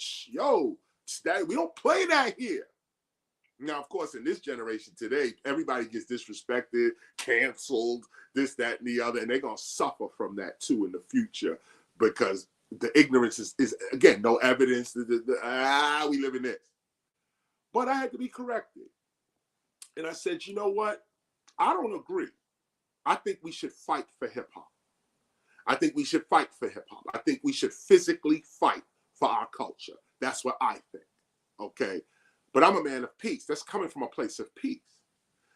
If you're going to interrupt my peace, I have to fight for my peace. I'm not your slave, and I'm not submitting to you. So what are we going to do? What are we going to do? You're not robbing me, and you're not subjugating me or my family. So what are we supposed to do? And so the hip-hop community decided, the majority, when I say hip-hop community, I mean like journalists, other producers, other artists, rap artists, prominent artists too, came out against me and said, nah, that was whack. And so, not being arrogant, I said, you know what? Let me recoil and apologize and then not do it anymore.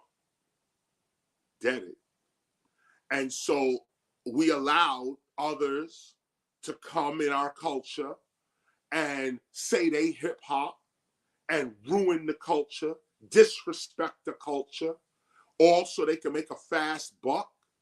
And I sat there and allowed it because hip hop does not want real policing of its culture. And every culture knows, every movement knows, every nation knows. Once the law has been set down and we all agree that this is right for us, you going against that means you're going against all of us. So now who are you and why are you here? But hip hop has not evolved to that level as a community. We haven't evolved to this level yet. We're still on some baby, immature, emotional bullshit. We're not ready yet to declare ourselves a nation and defend it. And defend it. Because that's what every other nation understands. You ain't no nation if somebody could run up in your house, tell you what to do, push you around, punk you. You ain't no nation. You could talk culture all day. You could talk nation all day. Real nations and real cultures are laughing at you because you can't defend your culture, defend your nation. They could run up and take your culture, call it whatever they like, and you with it. You running to buy their products. Come on. That's what happens. So I give you this little bit of history while we read this because you got to know what really went down. And this is the truth of what really went down. I then corrected myself. And I said, you know what? I am a man of peace. I'm not running around trying to start problems, wars, or fighting with people, this, that, and the other. But I will physically fight for my culture. Oh, yes, I will. I'm a Black Panther. I'm not on the Gandhi side at all. I will arm myself and protect my family and myself. Know that. This is not no non-violent situation here. This is about peace. Different concept. Peace is not non-violent. Peace is peace. Okay? Peace, law, order, righteousness. This is what we about. Love, care, unity, togetherness. This is what we about. When others come from the outside, we focus on our principles and ignore these haters. Focus and ignore. And then we keep moving forward. If you want to chase us or chase after us with your rhetoric, we will turn around and kill you. Now, move on. In light of what I just said, the teacher has, let me read this again. The teacher has realized that he is the light. That when God sends light into the lives of others, it is the teacher that God is actually sending. The teacher does not look at life's obstacles as disappointments. The teacher sees all obstacles and criticisms, as well as difficult people as challenges sent to him by the one God for spiritual correction and development. I lived that then and I live that now. The teacher has realized that the only harmony is the great oneness deity, God. Conscious light energy is the totality of a teacher's reality. And so the teacher handles difficult people and circumstances simply as unaware sparks of eternal mind. That's how you handle that. You're an unaware spark of eternal mind. You don't know who you are. Some people may be simply spiritually blind or unaware, but their existence is still in God. In time, they will see. Here, the teacher does not fall victim to judging and criticizing the spiritually blind. Instead, the teacher opens the eye of the blind to the reality of spirit by revealing a superior personal character in the face of challenging events and people. That's what we said. Are you going to drink from the cup of bitterness when they acting crazy? The teacher is calm and confident in any situation because the teacher sees God and God's activity in every event. The teacher educates the ignorant, not with words, but with a superior personal character, which is usually understood by the ignorant later in their lives. Mastery of spirit, this is a highlight now. 108 is highlight. Mastery of spiritual knowledge is found not in what one knows or in what one teaches. It is found in what one does and in how one lives. Let's say that again. Mastery of spiritual knowledge. Mastery of spiritual knowledge is found not in what one knows or in what one teaches. It is found in what one does and in how one lives. And here now the quote from Manly P. Hall. No one can actually experience internal illumination and not reveal this enlargement of understanding in daily life. Growth is a positive process and bears witness to itself. We know that improvement is real when it refines and ennobles human character. See, this word character keeps coming back. The lives of mystics prove the victory of internal light over internal darkness. Again, the lives of mystics, the life, not what you're teaching, not the book, not the talk, okay? The life of the mystic proves the victory of internal light over internal darkness. That's how you see. Not words. What's your life like? Let's look at the situations and circumstances of your life. That's going to determine how much spiritual mastery you're dealing with. Know this, just as bats seek, and highlight that. Highlight 108, the whole 108. 109. Know this, just as bats see clearer by natural sonar, similarly, humans see clearer in spirit, even though we have natural eyes. Now, we went over that, the inner eye, the inner ear, the inner voice. We already saw that. For it is our natural senses that illuminate and receive light when in use. Light stimulates the ability of the eyes, yet it is the eyes, or worldly sight, that distract the hip-hopper from a life in the spirit. It's your eyes that are distracting you from the inner vision, your life in spirit. Darkness is not the absence of light. It is the presence of a different light, which requires a different sight. You hear me say that often. And you know what? Go ahead and underline that. Go ahead and underline. You don't have to do the whole paragraph. Just underline that part, the last sentence. Darkness is not the absence of light. It is the presence of a different light, which requires a different sight. And let me also add and say that the Wiccan religion as well agrees with this. This is it's not from the Wiccan religion, but I've come across this concept within the Wiccan philosophy. Witches think like this, that darkness is not the absence of light. It is the presence of a different light, which requires a different kind of sight. A lot of spiritual circles understand this. This is not unique to hip hop. This is an ancient principle that's just not being taught. 110. True hip hoppers eventually learn how to switch their sight or withdraw their natural senses at will. Whenever we use our natural senses, we either give or receive.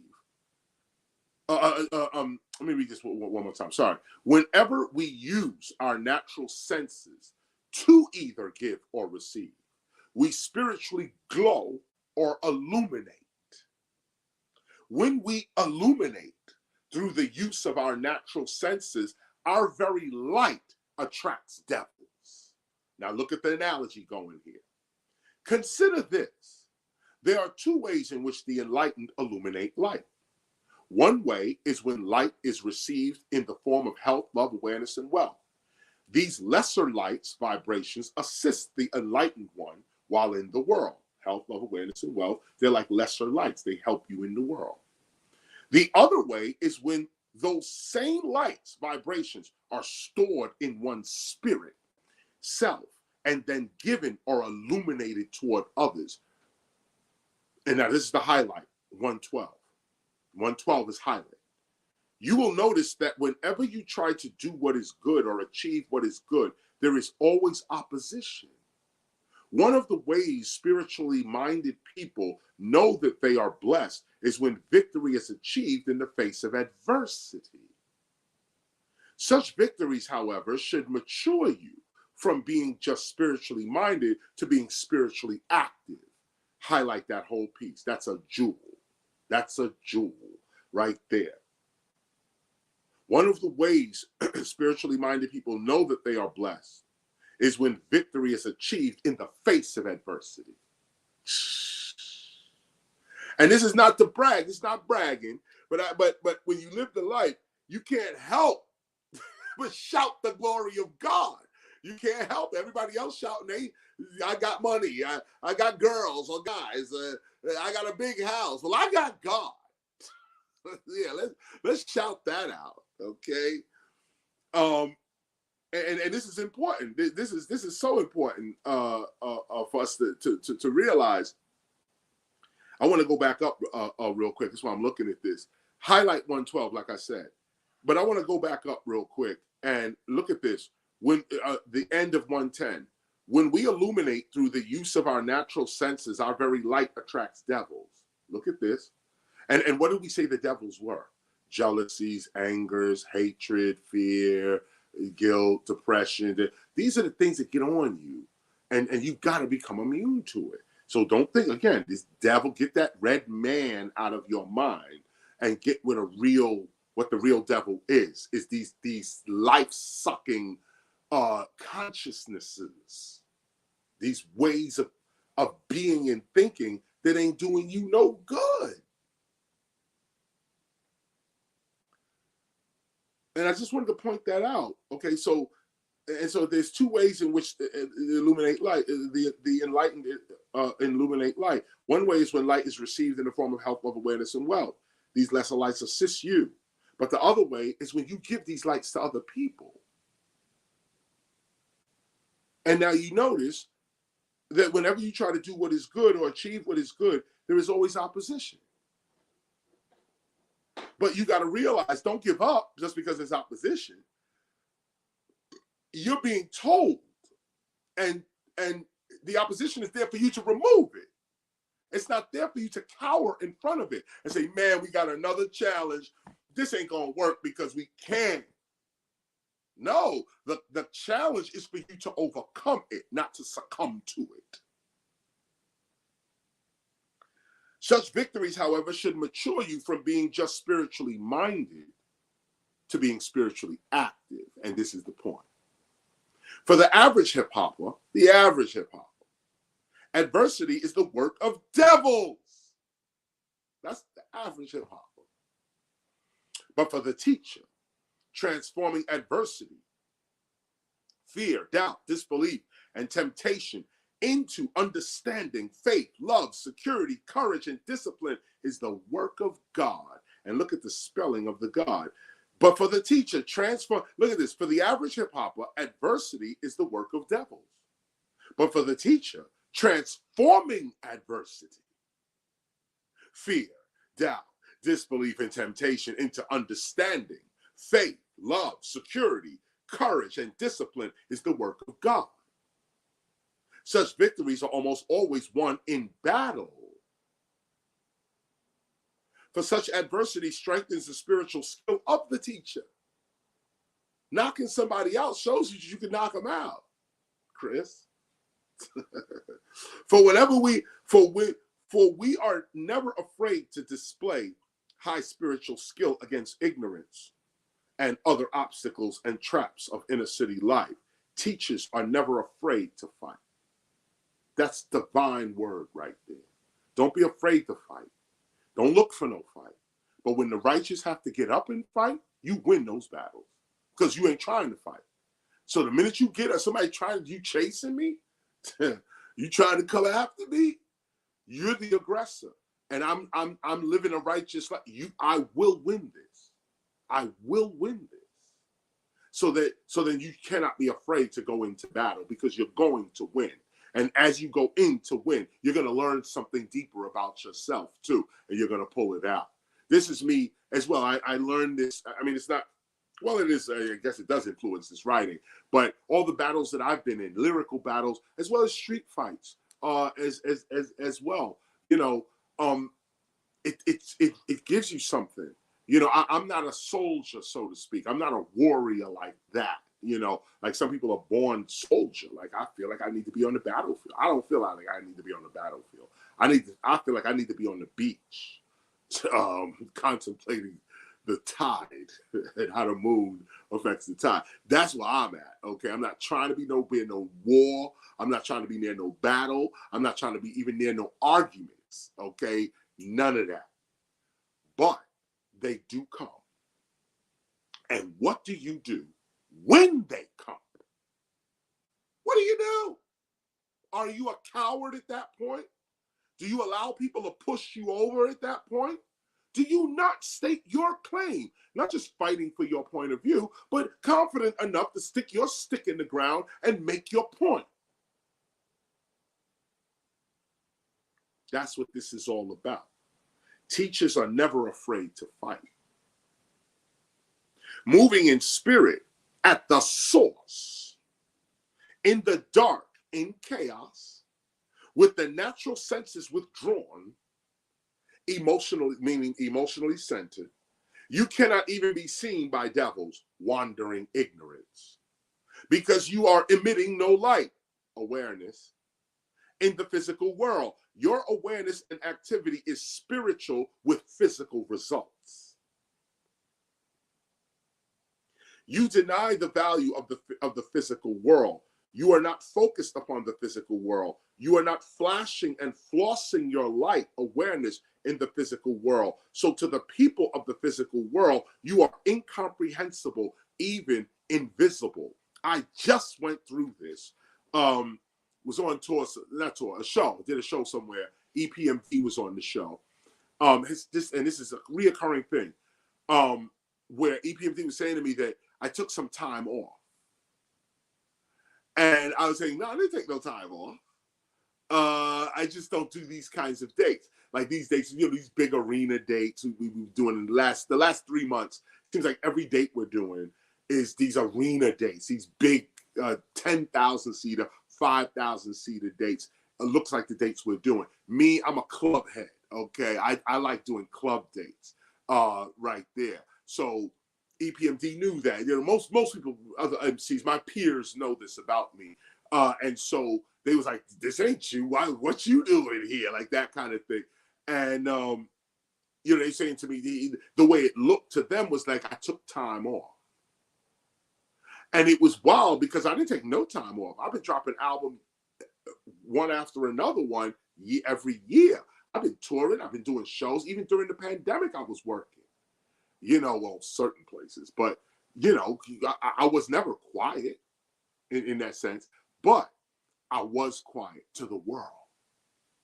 Same thing with E40. I was with him in California. And he said, you know, you took some time off. And I'm like, no, I didn't take no time off. I'm here now, even with you doing shows. But it was my visibility went up after Versus. My visibility went up, and so some of y'all know on some of the online chat, people say, well, you know, who is this guy KRS? And you got a whole bunch of people educating people who KRS-One is. Whole different people. Who is this guy? Who is Kane? They're looking on the phone now. Others who knew of us in that sense, still asking also, well, what is Chris doing? Oh, what's Kane doing? What are they doing? Me and Kane been touring. We ain't stopped performing, and I ain't stopped releasing music. But for some reason, when you're on the world stage, which is what Versus basically is, when you're on that, now everybody can see you. And now that they can see you, they can attack you, they can praise you, they can criticize you, they can do all this stuff because you're seen now. And to them, you was invisible before. Now you're being seen. So I just want to point that out with this little section here. You are not flashing and flossing your light, your awareness in the physical world. So to the people of the physical world, you are incomprehensible, even invisible. For everything is truly everything. And to really comprehend the all of everything, one must comprehend chaos. But such an awareness is not actually chaotic. It only appears chaotic to the intellect because the intellect creates the physical world of rational thought and individual things by denying the true reality of the oneness so that it can focus. Let me say this to you one more time, because this is quantum mechanics too. It only appears, okay, let me read the whole thing. For everything is truly everything, and to really comprehend the all of everything, one must comprehend chaos. But such an awareness is not actually chaotic. It only appears chaotic to the intellect because the intellect creates the physical world of rational thought and individual things by denying the true reality of the oneness so that it can focus. Meaning everything's going on right now. Everything is one and going on right now, but we can't function like that. You'll never get anything done. You won't even move. You're just stuck in everything being right now. So what the brain does is use space as the construct to make you think there's separate things. There's no separation in nothing. All of this is connected. Everything's connected. Air connects you to everything, or you can just go touch it yourself. Everything's all connected. And so the brain, like they say, I was just thinking, what they say is, this is an estimate, that there are, let's say there is an estimated 2 million bits of information hitting the brain at any time. All over the place, like all over. Light, you turn the light on. Your brain understands that, but you're not thinking about that. That's a bit of information. The temperature in the room, the brain understands that. You're not thinking about that. The bit of information, the brain took that in. The colors in the room, the different colors in the room. All of this type of stuff are bits of information that is affecting you, but you ain't thinking about that. You're not thinking about it because you got to focus. Like right now, we're reading this gospel right now, but the brain is aware that I'm sitting on this particular couch and it feels a certain way. The brain is aware that if I go too far back, I'm going to hit my head on something hard. I'm not thinking about all this, but my brain is. This is bits of information. The room has a certain temperature to it. These glasses are on my face and they're staying on my face. I'm not thinking about that, but there's nerves that I feel them on my face. So there's something that knows that there's something on my face right now. The brain is picking this up. So say you got 2 million bits of information that's constantly hitting the brain at any given time. Your brain, but the brain only gives you 4,000 bits. So look at this. 2 million things are going on, but you only aware of 4,000 of them so that you can get some kind of focus. This is reality.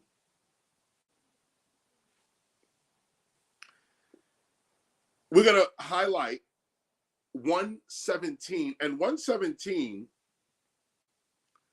also goes back. Okay, we got to do a little work here. Let me go back to paragraph 7. Let's go back to page 168 in the Divine Performance.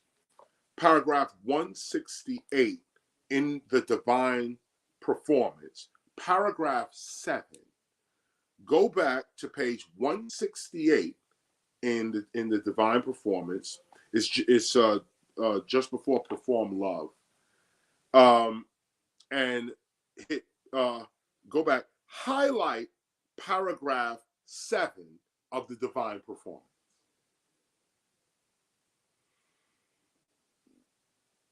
Highlight number 7, paragraph 7 of the Divine Performance. At all times, we must walk and talk with a giving heart. But if a person is not also willing to help himself, there is little that anyone can do for such an individual. Therefore, be wise in your giving.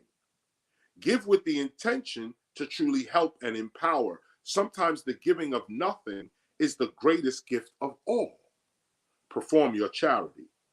Now, this paragraph that we're reading on page 168 of the Divine Performance, the last paragraph of Perform Charity, this paragraph goes with 117, which is on 379. Okay, after you highlight paragraph 7 of Perform Charity has 2 highlights. You highlight number 2, paragraph 2, and you just highlight paragraph 7 because that goes with, and you should put a note next to paragraph 7, that goes with page 379, paragraph 117 of track 4 in Endarkenment.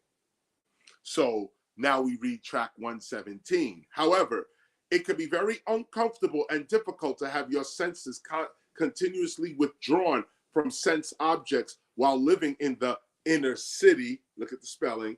It is difficult for the compassionate hip-hopper to not assist those in need when living in the inner city.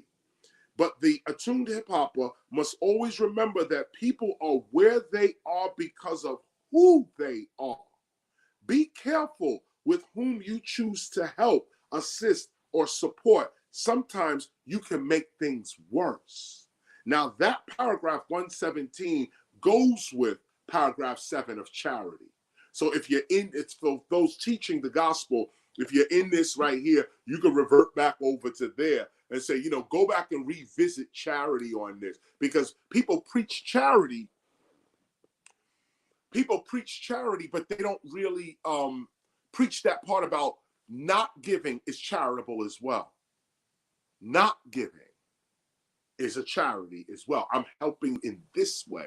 I'm giving you peace by not giving you a material item that's going to cause you to not be at peace, or to cause you to be sick, or to cause you to be in a worse situation than you're in. It's better that I not give. That's the charity. But it goes with 117. Let's read on. To remain invisible to devils, jealousy, etc., you cannot receive nor give light, awareness, resources, etc., lest the devil's jealousy will see you and attack you. It's just like the deer that must go to the lake to drink, sensing that the lion is waiting right there. Nature is set up in such a way that your predator will always be waiting at the place that you must go to receive or give nourishment. Imagine that. This means that every time your God must help you or you must help others, devils are attracted to that very situation. For they too are part of the great event. And their adversarial nature actually strengthens the spiritual sight, awareness of the teacher. But once they, devils, realize that they are dealing with a teacher, indeed they begin running. Highlight 120. This is a highlight right here, 120. Again, you will know when you are blessed when there are oppositions, fears, and or other challenges in the way of achieving your goal or purpose. They are there for you to overcome and learn that. They are there for you to overcome and learn from. Most opportunity is found in difficulty. Most of the greatest discoveries are found in the darkest of life circumstances. Stay focused upon the ultimate cause, God, not the temporary effects, people, places, things, circumstances. However, even, and highlight that, 120's highlight. However, even in the light, the enlightened are seen, hunted, and randomly attacked by devils. However, the teacher uses the mind as a weapon against the devils while giving and receiving light in the world, armed with an awareness of the truth that is backed up by a consistent character of righteousness. The teacher effortlessly defeats, transforms devils. The attuned hip-hopper prepares ahead of time for encounters with devils. We do not run or hide from circumstances that can do us harm. We prepare for them. Attuned hip-hoppers are never afraid to display their skills and talents in battle. We are already victorious. Let me read that again.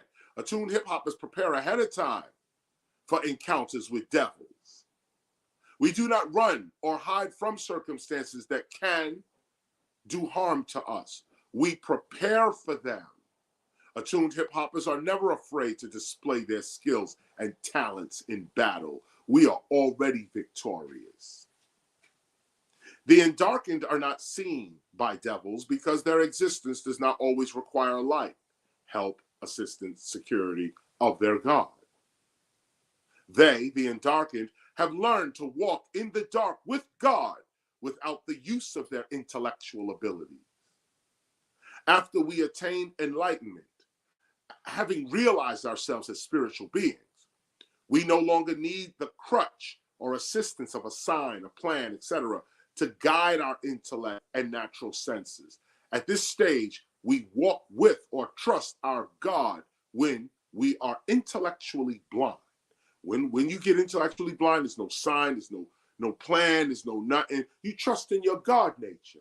You've lived a righteous life. You give, you love, you got peace. You want that. So just rest in that and know that all is working out to your good. This is a super consciousness now you're dealing with. Your past subconscious, your past conscious. You're just going to rest in the super conscious because you know that's where you rest. Righteous living gives you the confidence to know I'm living in the kingdom of heaven. Paragraph 25. We no longer need to receive or illuminate light in order to see our way in the world. We are no longer afraid of the dark. We are no longer distant from our God. There is nothing to give and nothing to receive in the oneness of our God. We need not ask God for anything when we realize that everything is already available. Here, we pray not for God's light to come to us. Here, we simply exist as the light in the darkness. We are no longer afraid of the dark. We are the light. For enlightenment is like a light bulb being turned on in a dark room just long enough for you to get a glimpse of what is in the room. This is another analogy. This is a different lesson now. coming up on you. Then the light bulb is turned off again. Look at this. For enlightenment is like a light bulb being turned on in a dark room just long enough for you to get a glimpse of what is in the room. Then the light bulb is turned off again. Having been enlightened helps you to see more. Excuse me. Having been enlightened helps you to see helps you to see. I should have put a period there. Having been enlightened helps you to see some of the furniture and items of your room environment. Enlightenment also shows you where the windows and doors are in your room environment. Like when that light comes on, like this light on my head right now. Wow, look at the omen of that. The light's on my head. Let me move over. Oh, I'm sorry. It's this way. Yeah, okay. I'm illuminating the light, and the light's it's all crazy. It's when your mind is in your environment, your words actually have to happen to you. So we're talking about enlightenment. So obviously the sun has to blare on me at this particular moment with this light over my face in that sense. Real-time knowledge right here. All right. Having been enlightened helps you to see some of the furniture and items of your room environment. That's what the room is, the environment, circumstances, situation. Enlightenment also shows you where the windows and doors are in your room environment. I'm just going over this again. It literally shows you where life's exits and entrance are. Enlightenment shows you exactly where and who you are in life. With this knowledge, you know how to approach your life and how to escape confusion and unnecessary suffering. Those who have been enlightened are the beneficiaries of being in illuminating situations. However, they do not remain there mentally or spiritually. For the most part, we live in darkness. When God turns the light, awareness on in your room, life, you will also see where your devils, ignorance, are. Likewise, those devils will see you. Like moths attracted to a flame, devils are attracted to enlightened beings. For some reason, as you are studying the way, for these reasons, as you are studying the way of this gospel, it is not always wise to illuminate yourself by either calling God into your life or expressing the will of God in your life, or even showing the practice of your skills and talents. Let me read that one more time. For these reasons, like it says here, I want you to get this, like moths attracted to a flame, devils are attracted to enlightened beings. For these reasons, as you are studying the way of this gospel, it is not always wise to illuminate yourself by either calling God into your life or expressing the will of God in your life, or even showing the practice of your skills and talent. Don't be a show-off. Sometimes it is best to follow your God's voice in the dark, in secret, avoiding unnecessary challenges. As I have said many times, real bad boys move in silence. For when the light comes on in your life, it is obvious that there are devils in the same room with you. If the light stays on for too long, you could be attacked. The one God turns the light on in your life just at the right time, and for what seems like only a second, you then see the reality of your situation, life, and return to the darkness. Highlight 134. This is a jewel. Paragraph 134, highlight. It is when God calls you, and in faith, you come without intellectual or rational assistance through the challenges, that you are endarkened. You are endarkened when you have learned to use the purpose that you were born with to survive in the world, intellectually unassisted. I'm using my purpose. I'm not calling upon God. God already gave me something. I'm using purpose now. I'm not going to call God, and I'm not going to act godly. I'm just going to rest in purpose. I'm not going to make you jealous of me. I'm not going to make you afraid of me. I'm not going to make you, by me showing you the skill, you become afraid and, oh God. Let me cool off and just not show you anything. So the devil don't attack you and thus me through you. Highlight 134. Here's 135. Not that you will never need intellectual light, but when your light attracts devils, endarkenment becomes a helpful spiritual alternative. And that's all this is. It's a spiritual alternative. Turn off your intellect. Even get to the point of turning off spirit and just being. But here we're talking about the intellect. When the mind can't see a plan, what do? You trust God. Now, and let me read this whole thing again. Not that you will never need spiritual light, but when your light attracts devils, endarkenment becomes a helpful spiritual alternative. Trust God. God is in the dark, in the chaos, providing light like nourishment, protection, and guidance to the intellect, even when the intellect cannot see or plan its own way. God is still with you, even when you can't see a way or your intellect is baffled. Highlight 136, another jewel. For when you are no longer afraid of the dark, the chaos, you can see and act in the dark, the chaos. You are spiritually mature. Again, for when you are no longer afraid of the dark, the chaos, you can see and act in the dark, the chaos. You are spiritually mature.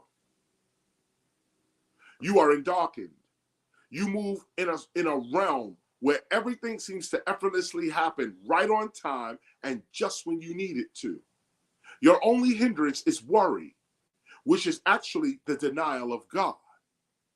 Worry is the denial of God. Worry is the denial of your spiritual strength over whatever you're worried about. So highlight 36. That's really a principle to remember. Your only hindrance is worry, which is actually the denial of God. 137. For when you learn to accept the guidance of that invisible intelligence that guides our direction, even when you are not thinking about it, things just always seem to work in your favor. At this level of consciousness, even when things seem to be going all wrong to your intellect, you are at peace in the knowing that everything is actually working in your favor. Nothing exists outside of God. Now go kick the devil's ass. There it is. This will conclude our reading. You'll notice also, if you have a gospel, that there's a big blank here. And we didn't organize this like this. This is just when the book was manufactured. This is what actually how it came out to be. But we use these blank pages as notes. There's a couple of others within the gospel as well, but we use these blank pages as notes. So you can just take notes here, write affirmations in here, write your vision of yourself in these blank parts as well. Write the vision you want for your children. Write your future into these blank places as well. And know that these books, they outlive us. So what you write in there, somebody else gonna come by and read, some family member or whatever, or if your book winds up in the thrift shop or, whatever happens, to your gospel, just know that, it's not just you that's writing in your gospel and highlighting your gospel. This is going to last for a long, long time, and probably in your family for a long, long time. So write to your future family within the gospel, within these blank spaces. Okay, that's our reading for this week. And of course, I want to thank everyone for being part of this, being part of the Gospel of Hip Hop's reading, the Temple of Hip Hop. As I say every week, this is a hip hop ministry, and I hope I emphasize this. I hope I've emphasized this in this lesson. We're not advocating that you run out and start fighting. But when the adversity does come to you, what do? You walk away. You humble yourself and be at peace. But if the adversity continues and wants to take from you, wants to harm you in some way, you have all the right to defend yourself. You have all the right to defend yourself. We hip hoppers, or I advise hip hoppers not to kill, and not to kill insects, even, down to that. Some of you listening to me right now find no way, feel no way just smashing a roach on the wall, on the floor.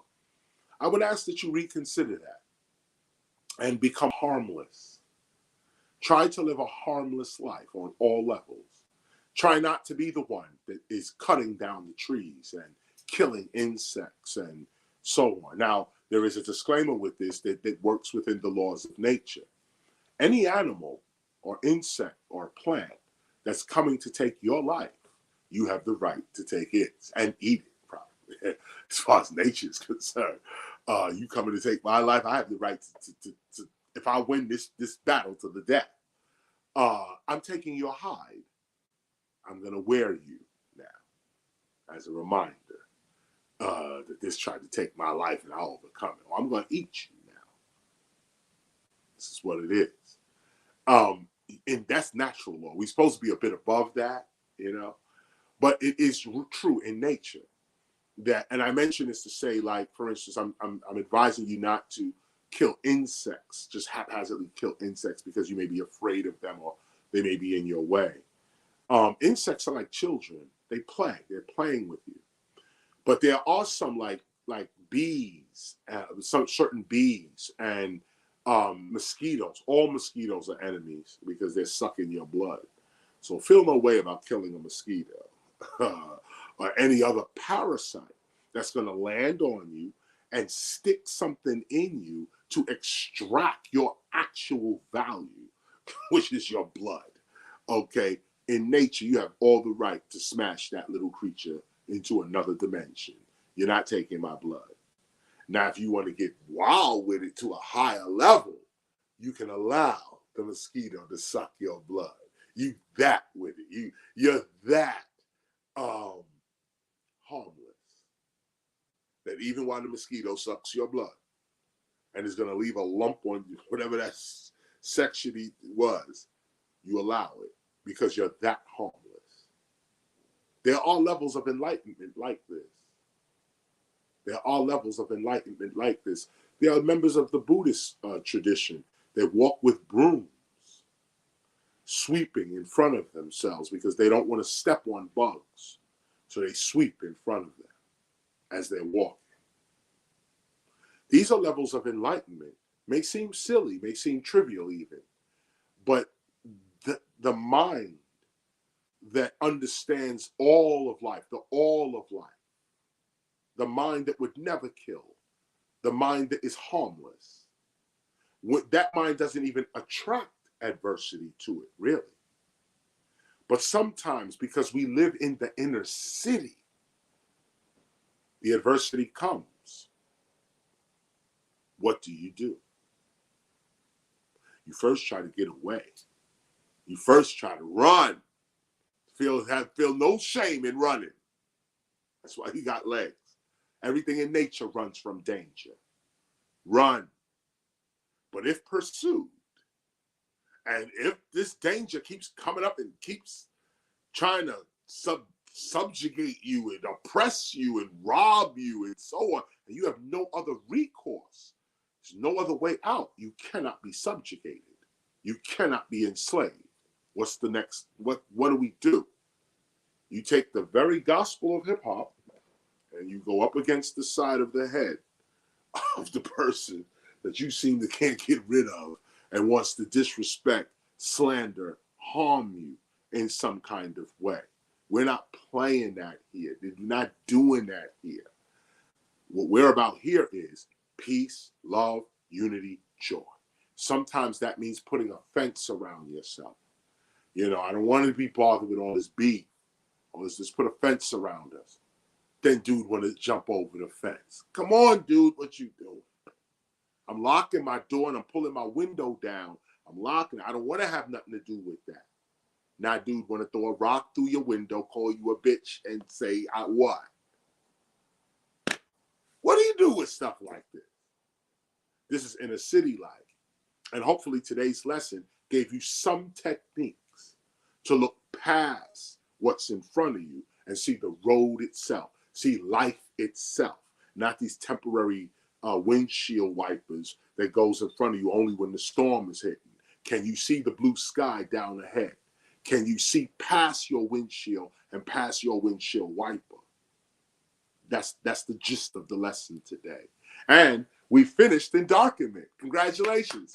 You just finished another chapter, another overstanding of the gospel of hip hop. And next week, we will continue on with the freestyles. And that's interesting because, and look at how that works too. You're ready to drop an album. And the next thing we're reading is the freestyles. With this, when this album drops Tuesday, the next Sunday will be the first week of the album being out, and we're going to discuss the freestyles, which then goes into rhymes, which goes into this whole thing. What a schedule we're on, and you can see in real life how it's even affecting me in my situation. I hope it's affecting you in the same way, or will begin to. Most of you, when you get to the end reading the entire gospel of hip hop, you'll start to see it. You'll start to see it. Now that you're aware of it, you'll start to see it. And what are you aware of? You're aware of the hip hop spiritual life. You're aware that you are a divine being. Everybody else can claim divinity, so can you. And you are divine, and so are they. We are all divine. Some of us know it, some of us don't know it. That's the only difference. Some of us know, some of us don't know. Those of us that know, first we have to live the life ourselves. Then we can impart this knowledge to those who want to know. You don't give this knowledge out to the whole world.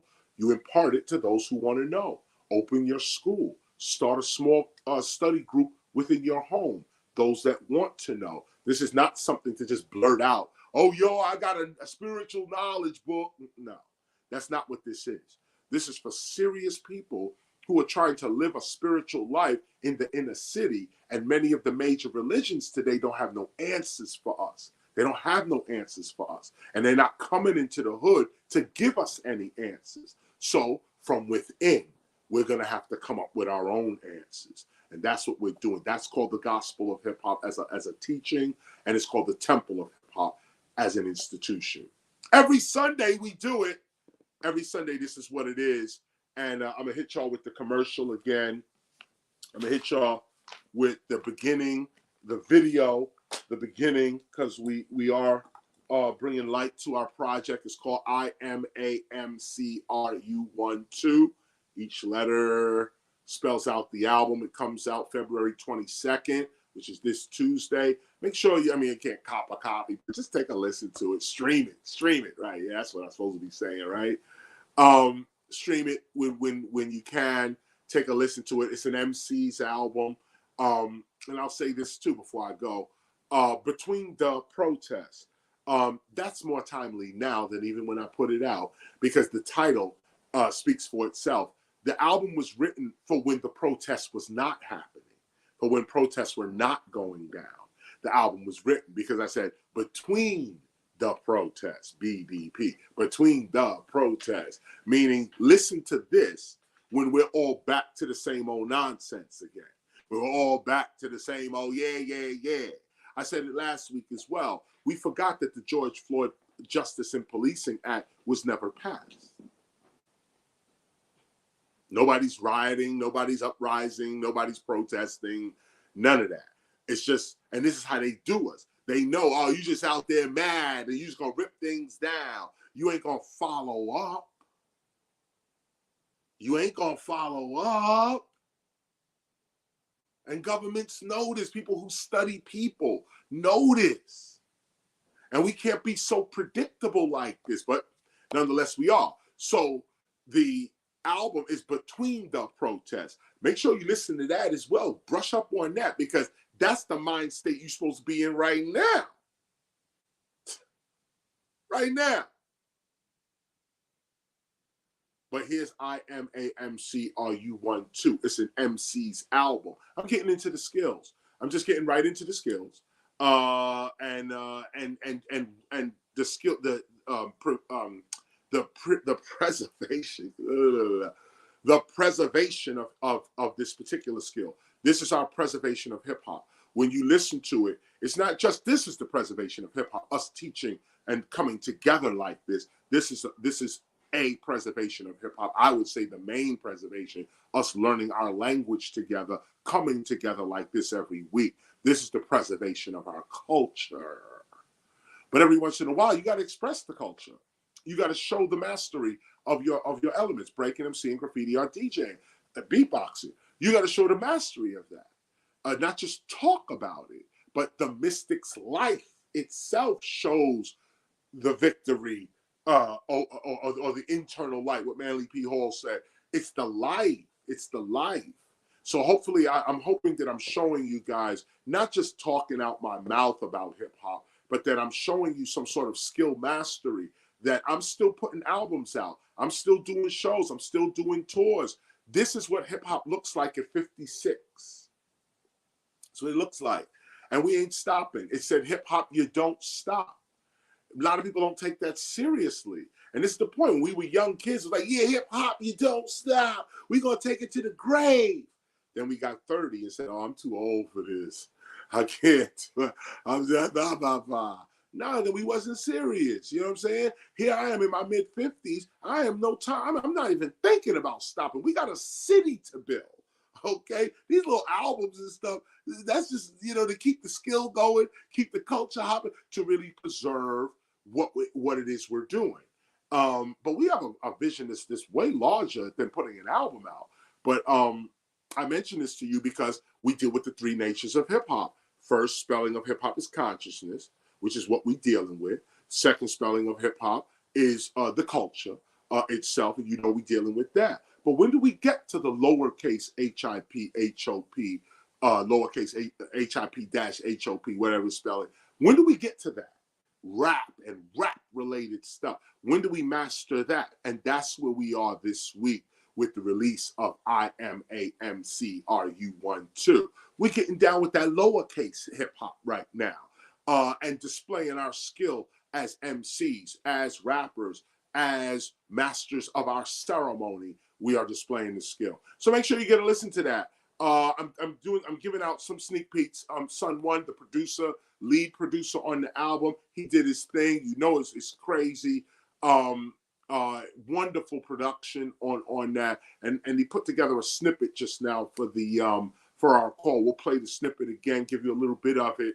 But I'm gonna run the video first, and then run the snippet after that. So there it is. I'm out. Big up to G Simone. Shout out to you. Big up to Minister Zenaru. Shout out to Son One. Son One. In fact, I'm gonna turn it over to you right now. And peace, y'all. Thank you. Thanks for listening. Temple of Hip Hop. Word, peace and much love. We're actually here in the same place, so it seems kind of weird. I'll see you in a minute. As you can see, for those of what you can see, it actually dawned in my mind that this is what hip hop looks like. If you want to take a picture to see how it really went down. As far as, the beat machine isn't there, but this room, your room, windows, the light, this is it. And really in this configuration in several different places, the room changes slightly, but essentially it's all one room, which I would say can relate to our reading today. I'll try to be quick because again, we got some last minute touches and different things to come up with before this actually comes out. trying to think of which order I want to go in right now. I would like to say, for those, obviously,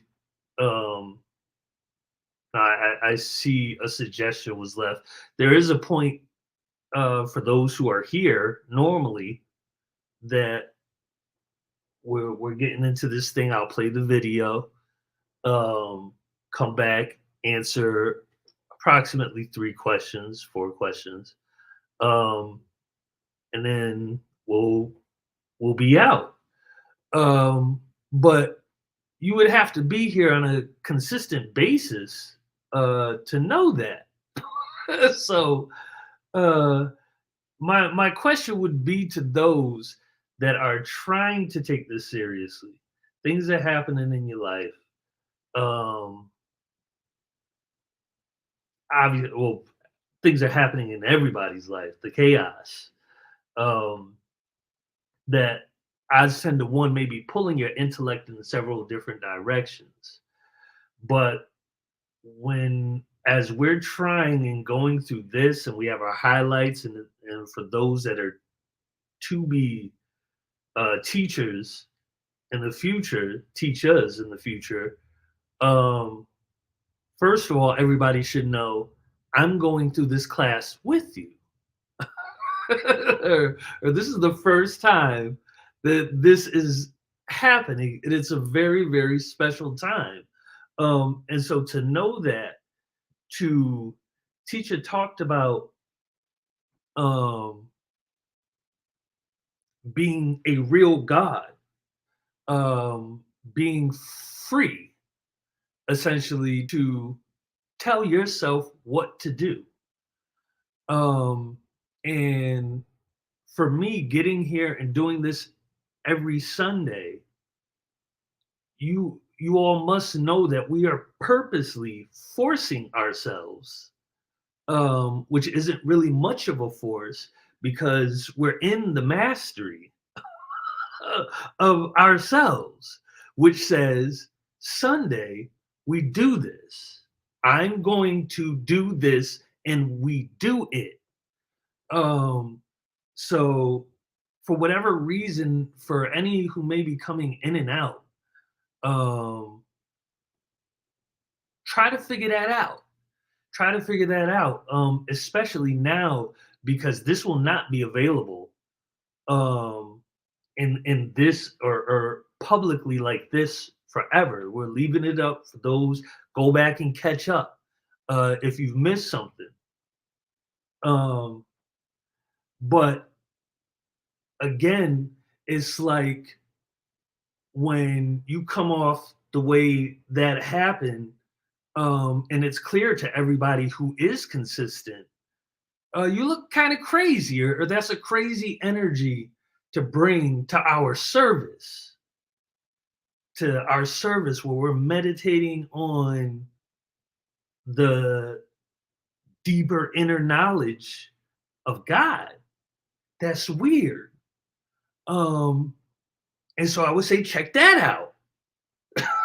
Trying to figure why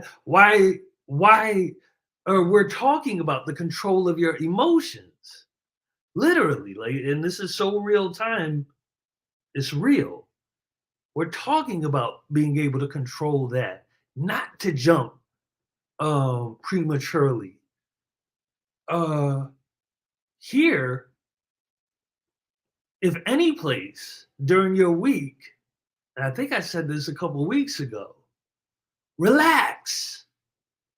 Everybody come here and relax. You can chat. You have the option to chat. Just because you have the option to chat doesn't mean you should chat. Or put 50 comments. It gets weird. This is our place to relax. It's our place to meditate together on hip hop, its culture, its God, in the way that we see the world. We're here trying to develop ourselves. This is where we're very much forming a discipline. that hopefully will not break as we move on into the future. We're creating tradition right now. Tradition, legacy. This is what it is. So really, and to just get that question out of the way, we have a PayPal that's always been set up. I'll put it up here real quick so that you can see it.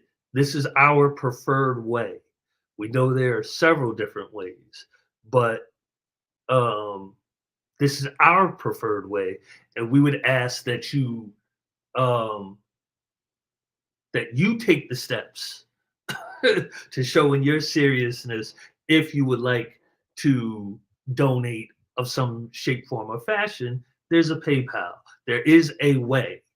Now, when people start saying, "Oh, but I have Venmo," "Oh, well, I have Cash App," "Oh, well, I have whatever," I would say to those people, look at yourself. Why can't you conform to what we've got? Or it's not even a conform. It's a this is the way that it is. It's like always wanting to change something makes it weird again. Or it's like, I don't know, or something, or some people are like that, should I say. I'm not saying that that's anybody particularly, but no, they've always got something that's got to be different. And I guess just to fit what they want, and this goes right back into what teacher was saying earlier about it can't be necessarily just what's right. It has to be what's right for only you. And where we're setting up as we go along, and yes, we do take suggestions, and some things we do change when it makes the best sense. We do that. But we're trying to make what's right for the Temple of Hip Hop to exist, so that this is the way for the Temple of Hip Hop, and this is the way that it can remain, or we're in our trials of what works and what doesn't work. And so this is the way. Now, nobody walks into a church and says, "I know you guys are passing around this plate, but I got a credit card. And you guys really should just get a credit card thing so I can use my credit card. I don't carry cash." No, when you go into church, they're gonna pass around that plate. So you stop at an ATM before you get there in order to have the cash ready to not disrupt the service or to not give because you really want to give. And you want to make sure it's given. So you take the steps in order to do so. That's or at least that's how I would react to us.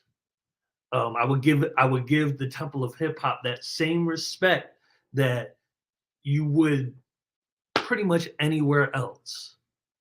And that being said, I'm gonna read this last paragraph one more time because this is very, very, very important that you try to that you believe this, and that you make this a part of your knowing in your existence. It's 137. But when you learn to accept the guidance of that invisible intelligence that guides our direction, God, even when you are not thinking about it, things just always seem to work in your favor. At this level of consciousness, even when things seem to be going all wrong to your intellect, you are at peace in the knowing that everything is actually working in your favor. Everything is working in your favor. Nothing exists outside of God. Nothing. Nothing. God is existence. God is the reality. This is God. You're in it. We're in it. We're all connected through it, as teacher said earlier. There is no separation of God. They try to do a separation of God and state. No, it's impossible. It's impossible. It's not possible. So there it is. Now go and kick the devil's ass. There it is. Again, you guys can do the questions. If there are no questions, we'll just head on out. So peace and much love to you all. I hope you have a wonderful week.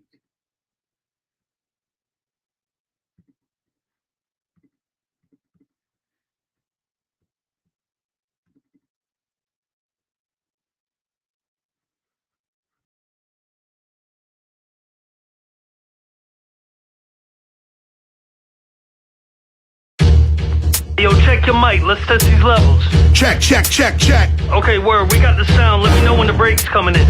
Nah, there's no break. I'm just gonna go straight through. I kick that shit. Heaven sent, I can prove this. Any crowd, turn me up loud. KR will move this. Long before Eazy-E, this MC, he was ruthless. Kicking rhyme, spitting rhyme, written rhyme, freestyle. I do's this. Who's this? You don't know me, homie. I'm the one and only. I turn your tool into a toll. Tell you you owe me. You ain't gotta go to the past to know me, homie. I'm KRS-ONE. My power is now at control. These rappers are bony and lonely. I'll catch them coming out of Shoney's. I don't Oscar or admire, they baloney. No phony. I spit for the time from the mind. So when I spit off the head, of course I'm ahead of my time. Yes, I'm better with rhyme, and it's evident I'm the lyrically benevolent kind. This you never gon' find. I'm spitting plenty medleys. This is work, not a job. Rappers are crying like a boss in reverse. They solve.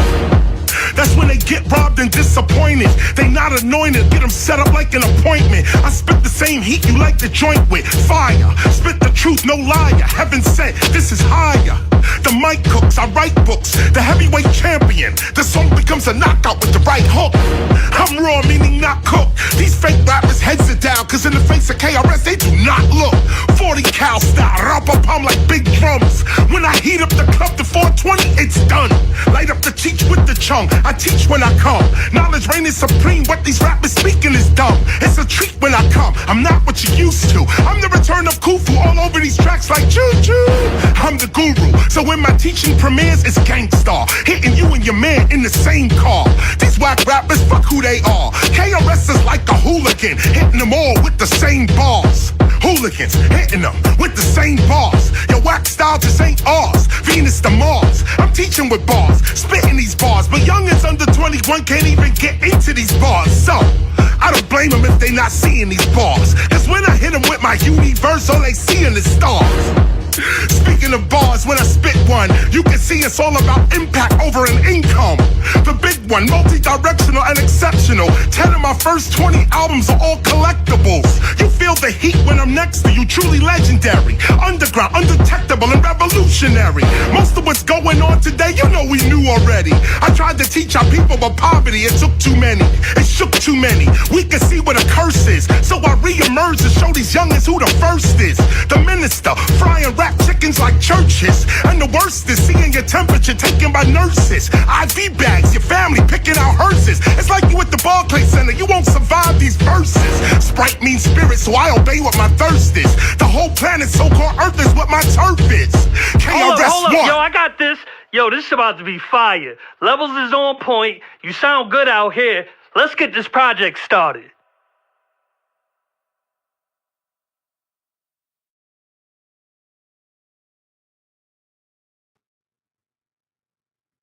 And I did not lie. It is fire. I'm trying to tell you what it is. It is fire. Let me say real quick. Also, your apology is accepted. I didn't say that. Your apology is definitely accepted, and we move on. Questions. I saw a couple.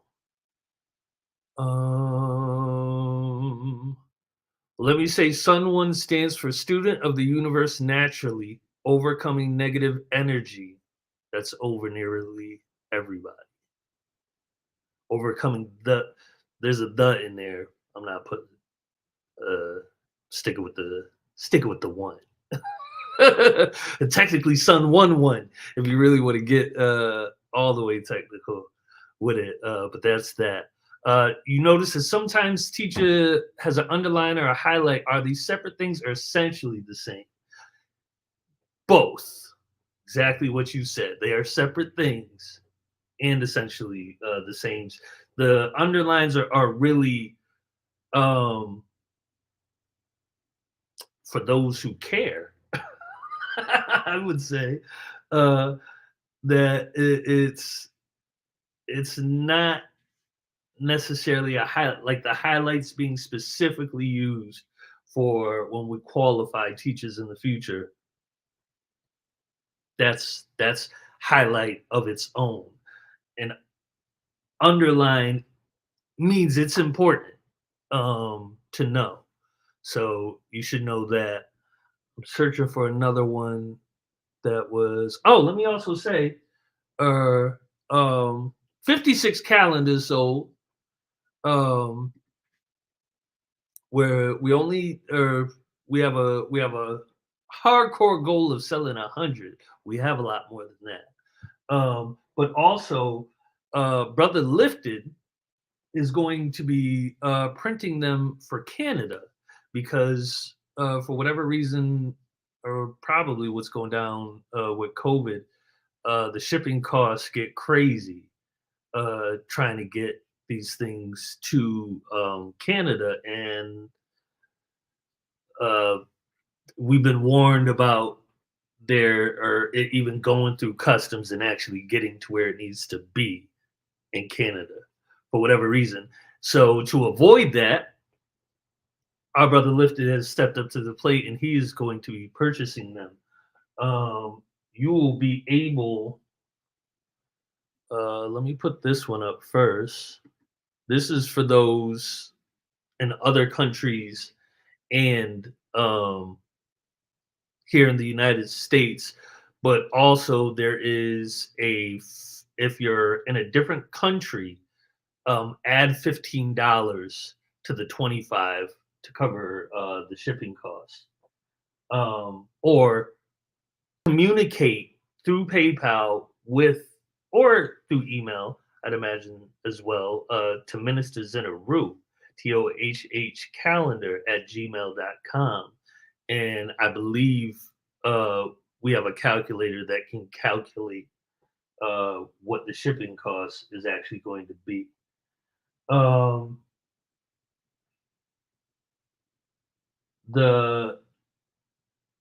pay attention.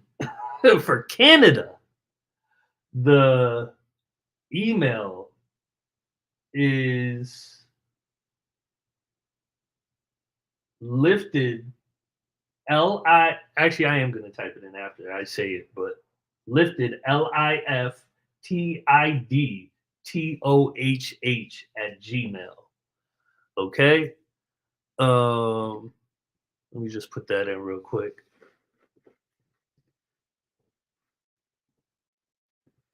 Make sure I'm spelling you right.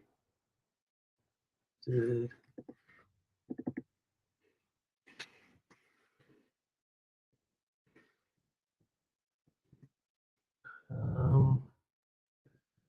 Canada calendar. Okay, so you can communicate right to there for those of our members that are in Canada in order to get a copy of the 2022 calendar.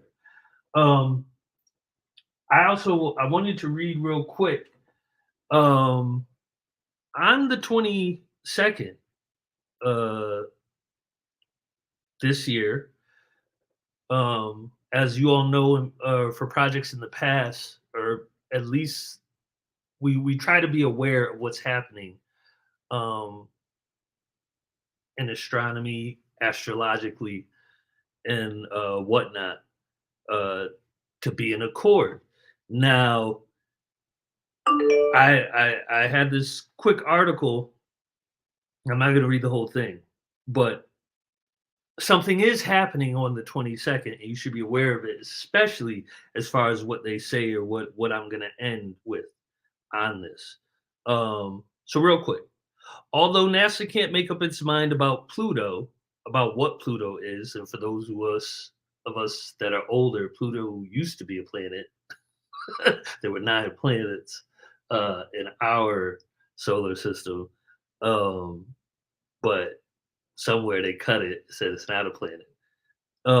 It's currently considered a dwarf planet, if you're keeping track. So now it went from, I think, just being a Plutoid or Plutoids, something to that effect. Now they brought it back to it's a dwarf planet. So Pluto is a planet again. You can rest assured. Let me take these things off now. All right. Pluto symbolizes upheaval and change. And this year, the U.S. experiences its Pluto return, an event that many suspect will signal a major shift for the country. Now, I find it odd that I said at the beginning or this is going to cause a change. I believe it. I believe it. I think it's going to be a change in attitude toward our styles of consciousness, hip hop in its original sense, that appreciation is about to come back, and prosperity. Let's speak that out too. And this is going to have a lot to do with it. As far as influencing and inspiring other hip hoppers to start doing some different things. I know some of you may have heard, whether it's the right thing or not, or that one DJ, Drewski, I guess on Hot 97, has taken a stance saying he's not going to be playing drill music anymore or violent type music like that. And so something's happening now. Something's happening.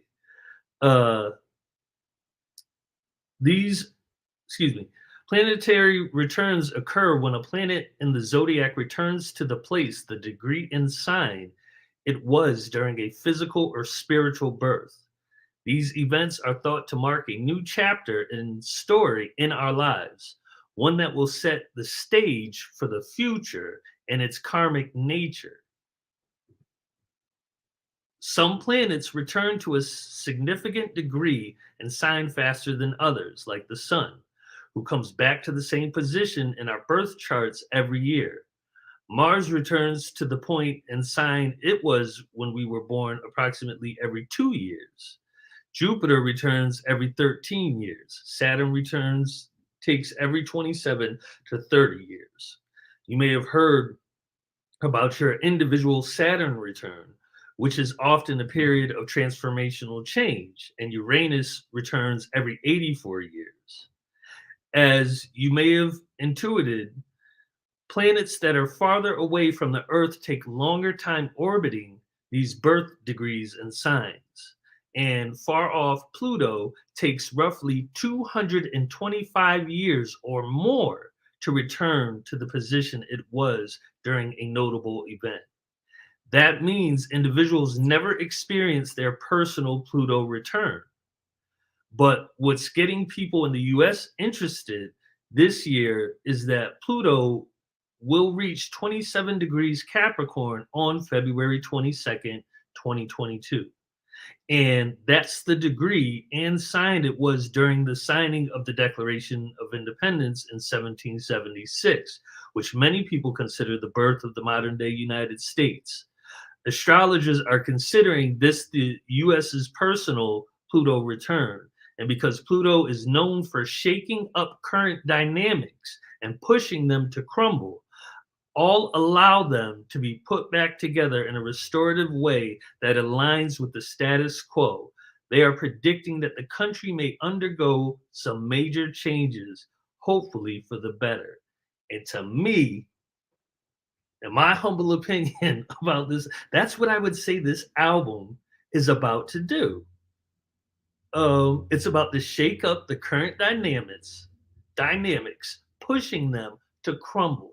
That's the level of skill mastery being delivered on this project. It's full. It gives everybody everything that they need in consciousness, hardcore, and party rock. You get it all, and I would even say even a little something extra that has no word for it. So that's what this is. This is how it's going down. I believe I gave all the updates. Let me make sure no more questions. And I can't find that question that you had earlier, but I did catch it, and the answer is yes. As far as discipline, yes. What are some vitamins to take and you take? I would go with the one a days. B12 is supposed to be very, very, very good for you. But as TEACHA had mentioned in past things, that the real B12, you technically got to get by eating a burger in order to get that.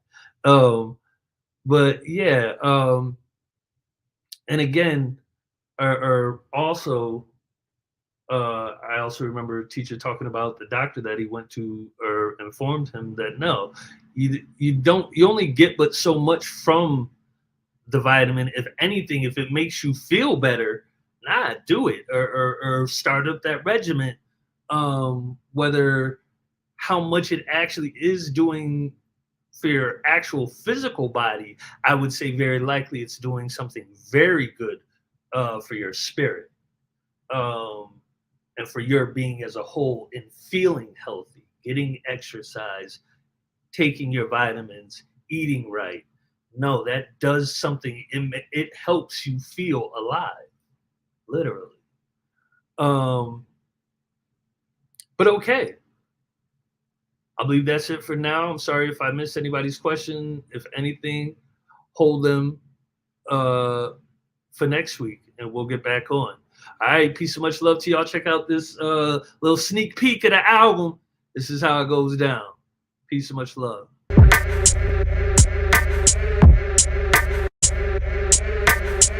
Let's go back. Back in the time. Back in 73, in the borough of Bronx. Man, you couldn't be weak. Man, you had to be smart. See, we talking about streets. Now we talking about art. When we talking about beats, man, we talking about heart. We was rocking the heartbeat, live in the park. Gun spark in the dark. It was all just a part of the 80s Bronx scene that created art. How you know, KRS? Cause I was there from the start. Okay, I see how you doing it. That was dope. I got this gutter shit lined up. I know you ain't tired. What? Really? I ain't even trying or peeking. I just ripped the club down last weekend. I'm no trick, but I'm treating rappers like Halloween. They all costume, no substance, and that's what hollow means. They really empty like a lot of fiends. They holding 100, but they don't really know what a $1 means. They slaves the slave economy, sellouts and traders posing as hip-hop. We got a lot of these. So I be spitting my philosophies with evidence. No doubt, this is the route, so why the hesitance? Is it because I'm spitting with divine intelligence and excellence, and you hearing rhymes that are irrelevant? Knowledge reigns supreme, KRS is how I'm spelling it. The top one of the top 5, and that's the end of it.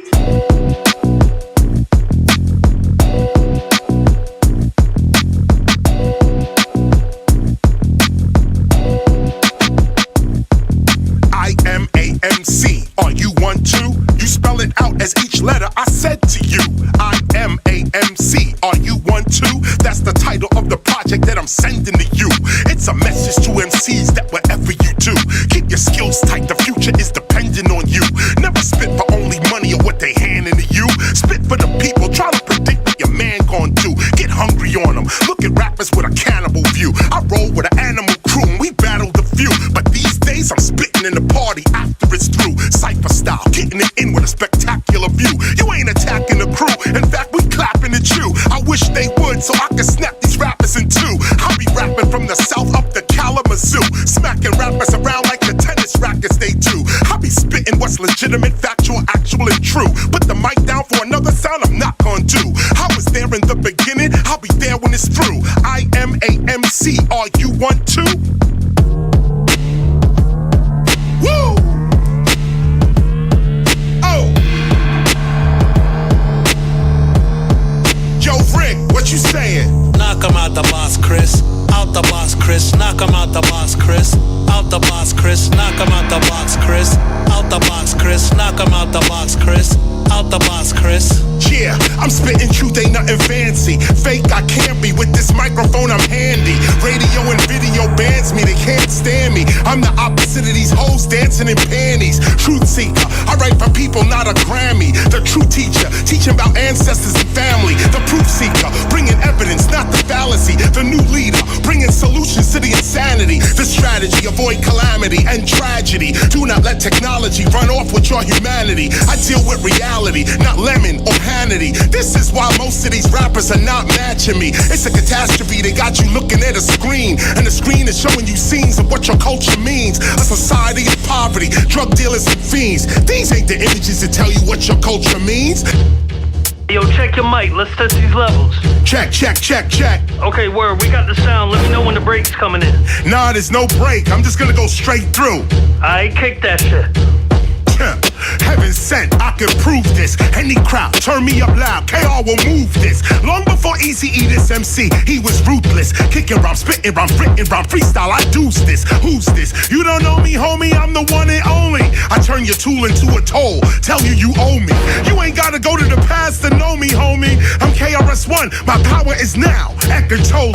These rappers are bony and lonely. I'll catch them coming out of Shoney's. I don't Oscar or admire, they baloney. No phony. I spit for the time from the mind. So when I spit off the head, of course I'm ahead of my time.